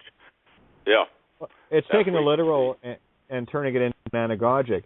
And the anagogic is the hardest. By the way, anagogic, all that means is the higher mind, the mystical solution to the allegory, which describes the literal. And then you have to go back from the anagogic to explain it literally. So you're damned if you do and damned if you don't. So it takes generally a bit more time to get the anagogic explanation across. That's why I use analogies all the time. I use scenarios that people can see, because the words just don't work. That's the songwriter in me. I know the words don't work, but if I can paint a picture for you, then you can see it in its full entirety. That's why I like using. Well, the example, if going back to the toolbox, the ego is the toolbox. It's completely separate. You are the master carpenters. That's what Christ was, master carpenter. Okay, so if you're walking around with all these tools rattling around inside of you, they're kind of making a mess of the machine, don't you think? So pack your tools into the toolbox. Know that it's just a tool, and the only time you need to use that tool is when you're dealing with someone else that has all these tools rattling around inside them, because the ego can communicate only with the ego. And if you can get enough awareness, enough aha moments with an individual, that's when you start reaching their Christ aspect, their spiritual nature. And then they start getting the picture instead of the spell bindings caught within the words of common speak.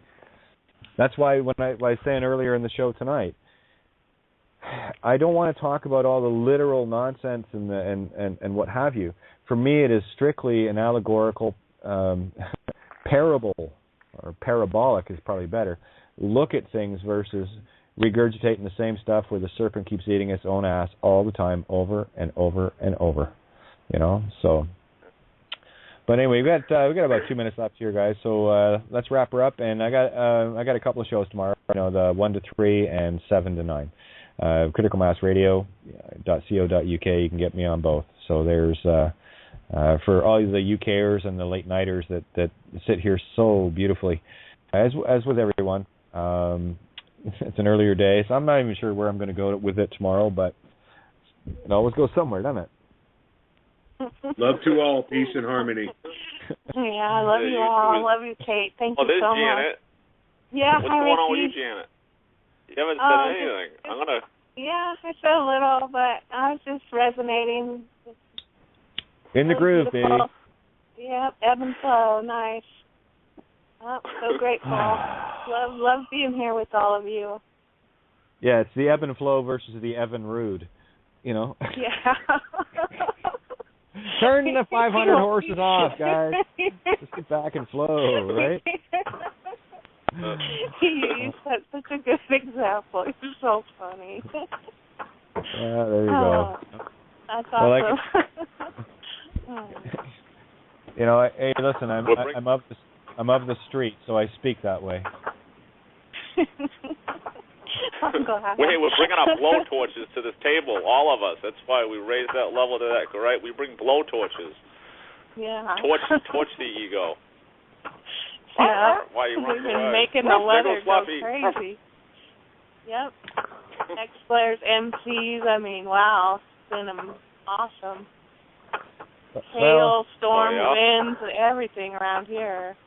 Yeah, well, on my closing note tonight, I can just imagine the kangaroos that are jumping around in a few people's heads tonight. And that's all I was doing it for, just to see how high those rabbits will jump, baby. I got kangaroos. Oh, yeah, they're huge. They're monster kangaroos. Monsters. Hey, check out the big pile of shit you dealt me. You can have it back. Thanks. Oh, no, my bow's prettier. Honest. Oh, it's unreal. But I love you guys. And, love you. You know, yeah, we just, we'll hash it out at the table. Sometimes a few little slaps here and there. We're all good. We're all grown up. We get over it and move on. And we're all the better for it. Yeah. You know? Catch you later, guys.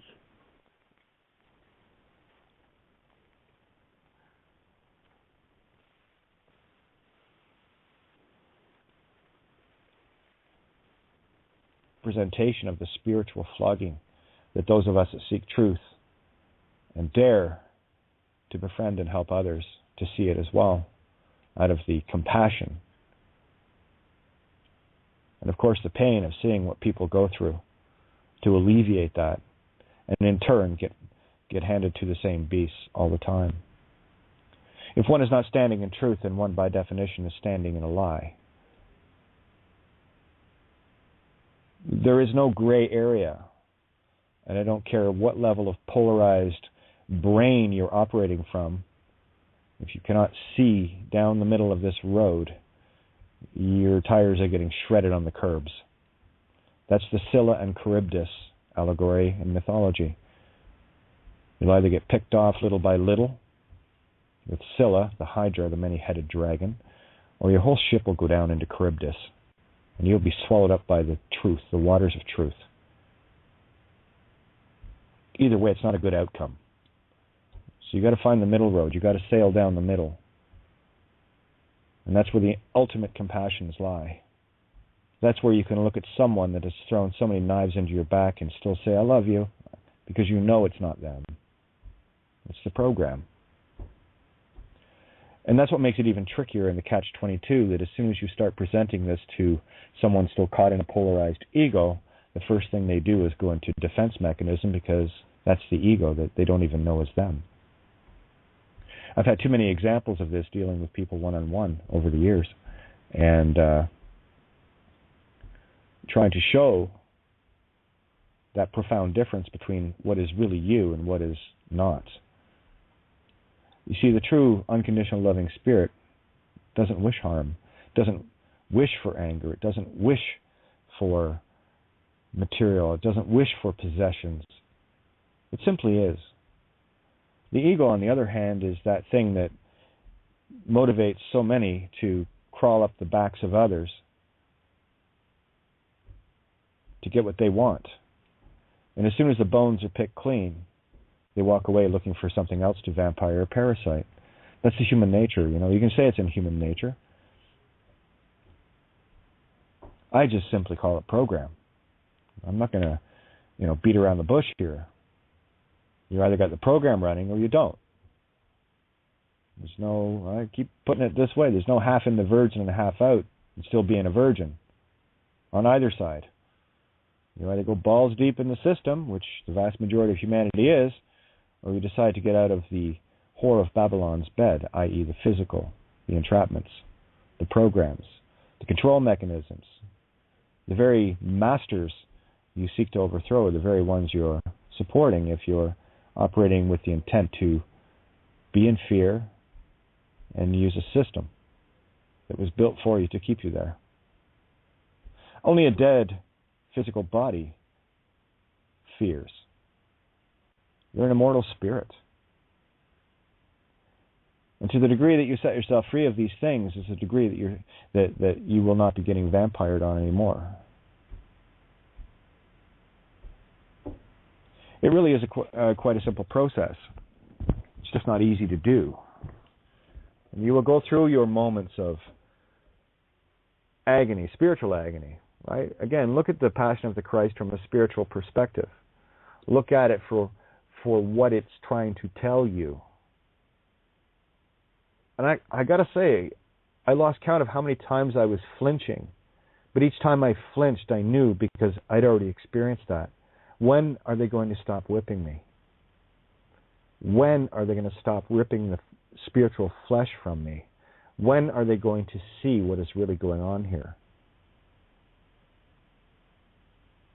So I just sent off that letter I read the other night to a few in the circle of the family, friends, etc.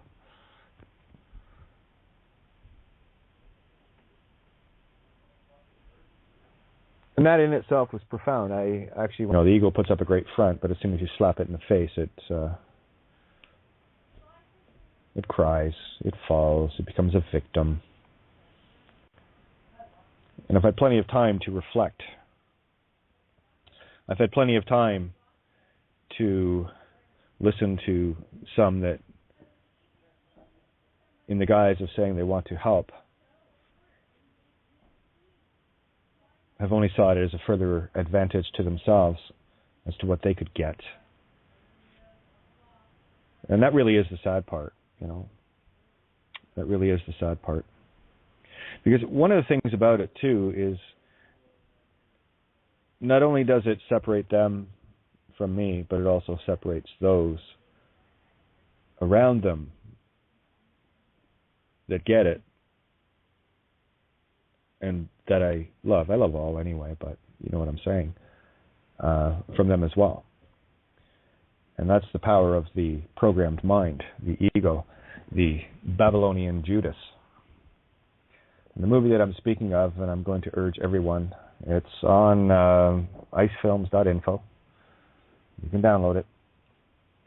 And I want those of you watching this particular movie, hopefully after the show tonight or at your earliest convenience, of course, and I want you to understand that you are that lead character that the whole movie revolves around in the Passion of the Christ.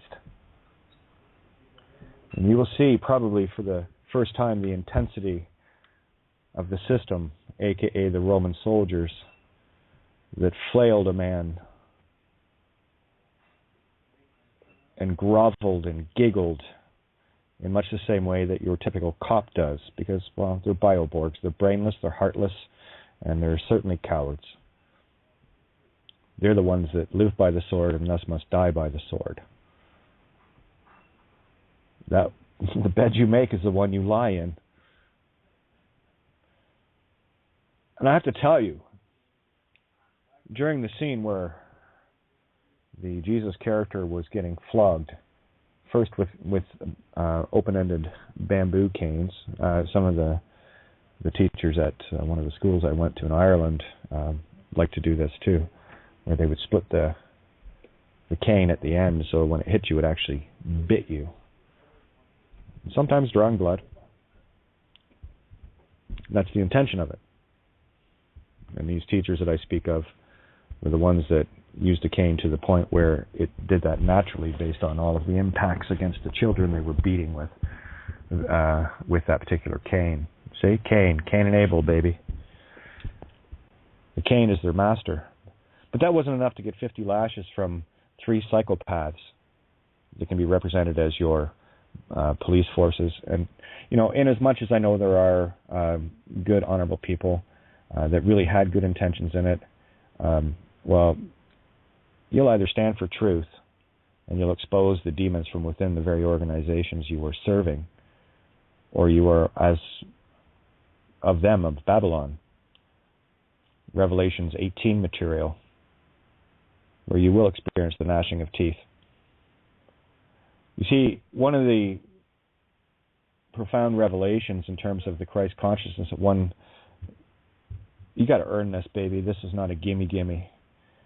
But when you get there, you suddenly have these realizations of knowing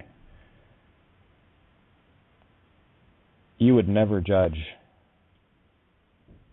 another, especially as harshly as that. And during this whipping, after they finished the 50 lashes with the cane, the split canes, they proceeded to use the cat o' nine tails, which of course had little bits of metal, so that when it hit the body, it dug in. And in one case, in one gut-wrenching scene, and I have to thank Mel Gibson for he got a lot of flack for how intense this movie was, but I'll tell you, that is the closest representation I've ever seen to what it feels like to have your spirit flogged. You see, it's a physical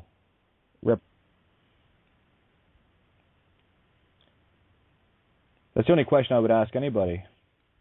How would you like me to judge you in the same way you have judged me? How comfortable would that make you feel?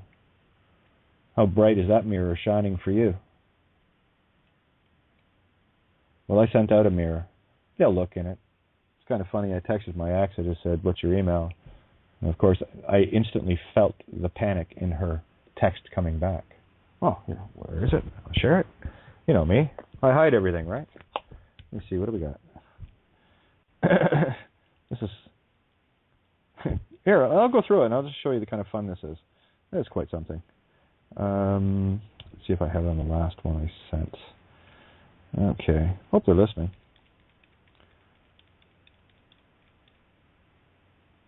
I wrote, "What's your email?" She replies, "I don't have email. Why are you asking?" I felt the panic in that.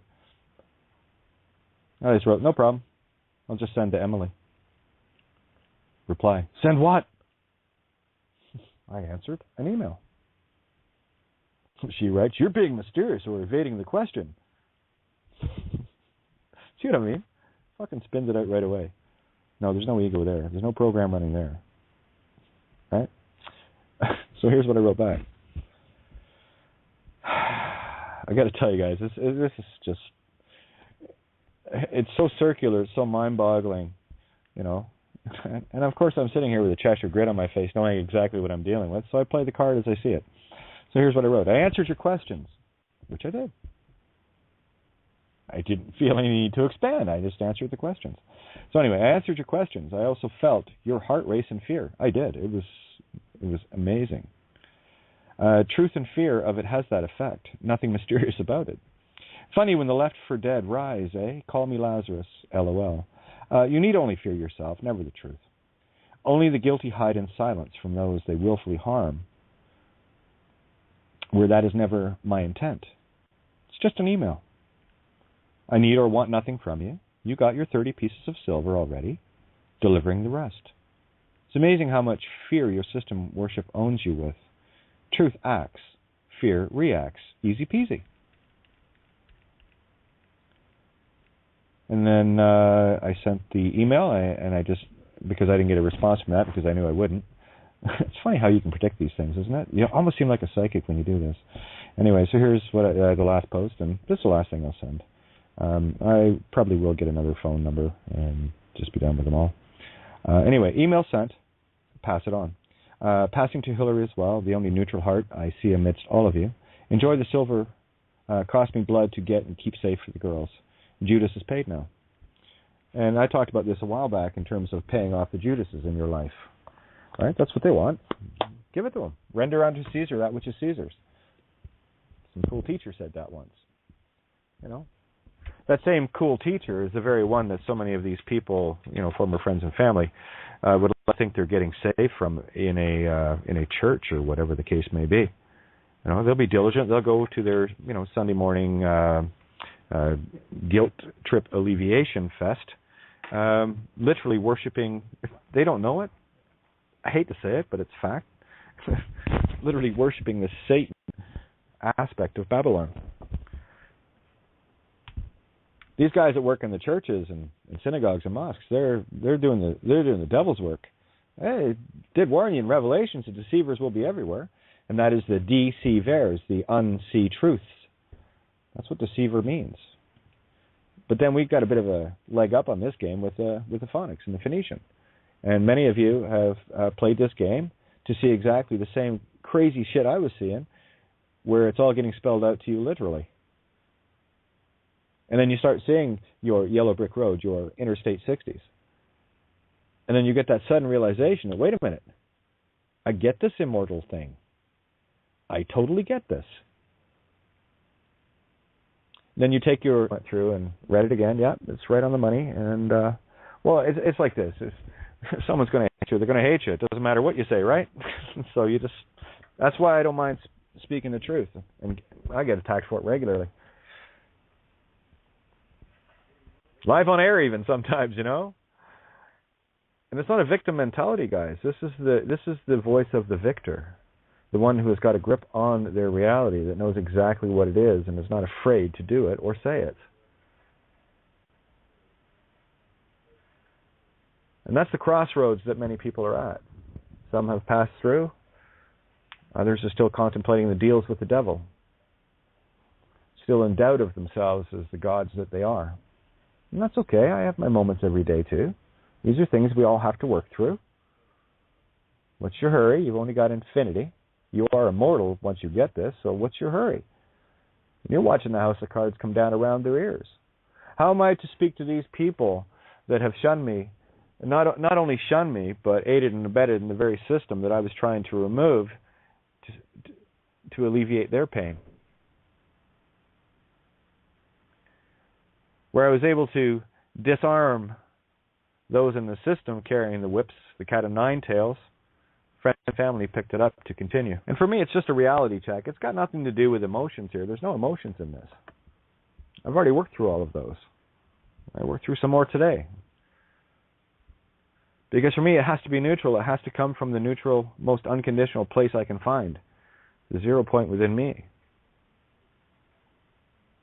where it is my wish to awaken others, if they wish.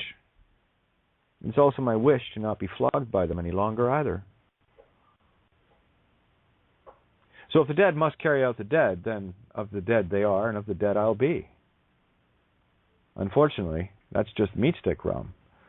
See, because only the living, the truly living, the spirituals, the ones that truly get this, the ones that see through the veils of illusion that are placed so beautifully before everyone.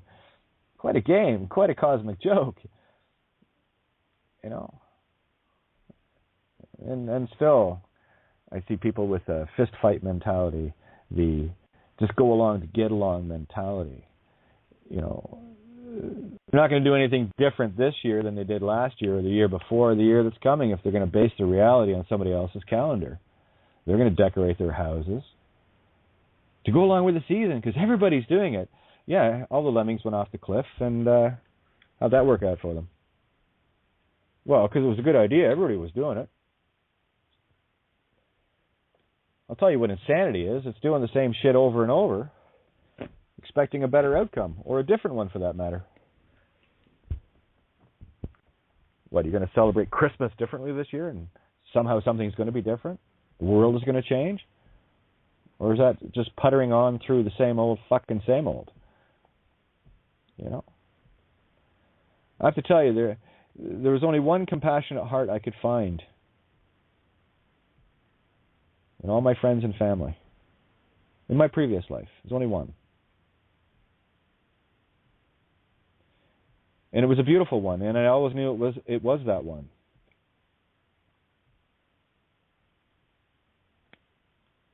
I knew that from the first day I held her in my arms. And that's my youngest, Hillary. The Virgo, the heart. The very child I fought to have. Because my ex at the time didn't want another kid. I fought for my heart and I won. That's my allegory.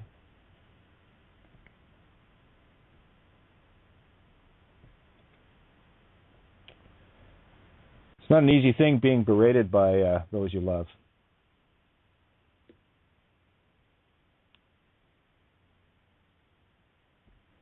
But endure it you will. Endure it I will. Why? Because we have our eyes on the prize. We know what's awaiting. And won't they be lucky that we're the ones to be the judges of it all? You're listening to Kate of Gaia on Critical Mass Radio. The game is up. Now, it's our turn.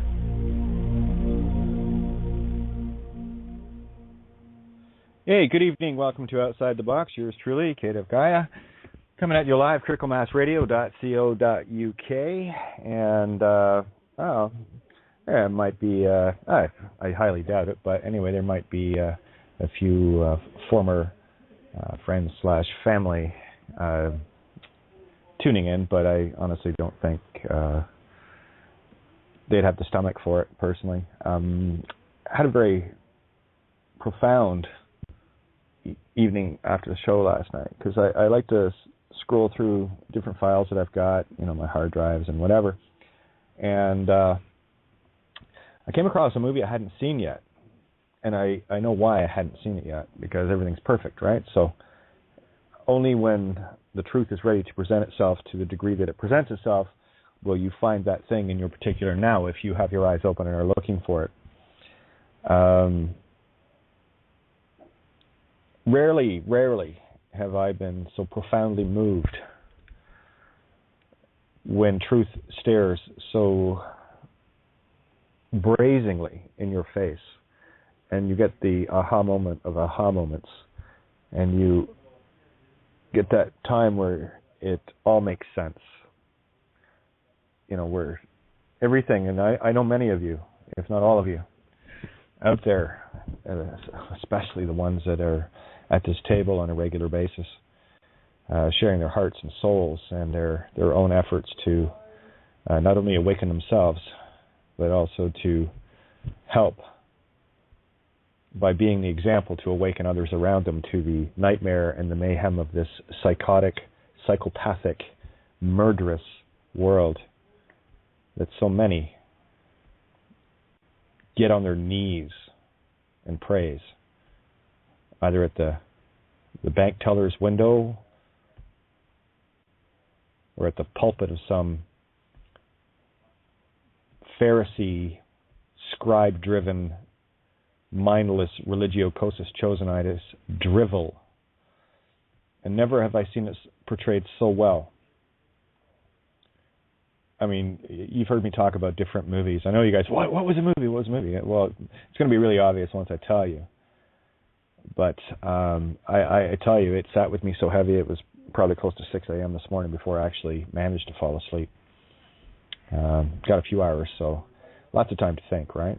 But not even so much the time to think, but the time to reflect. And I know many of you have been through the mill, some far worse than I. Again, we don't deal in the victim mentalities. That's the realm of the greedy little, tricky little bastard program, Borg, reptilian brainstem, ego, right? See, getting past that is the toughest thing, and I know many of you have fought, as I have, to get past it, to see what it really is, and to finally separate this Borg physical Kansas to see the true Oz that is going on here. And really, the game is as simple as finding, looking at the Scarecrow, the Tin Man, and the Cowardly Lion to see what needs to be overcome. And of course, the ego is the Scarecrow, the brainless one, because it's using only the intellect. And the Tin Man, the Tin Whacker, is the heartless one, who most certainly can't feel, and freezes, completely rusted in place with any presentment of truth. That's the allegory of Dorothy and Scarecrow having to oil him so that he could actually move again. So petrified and heartless was that concept. And of course, the last thing to overcome is the fear. And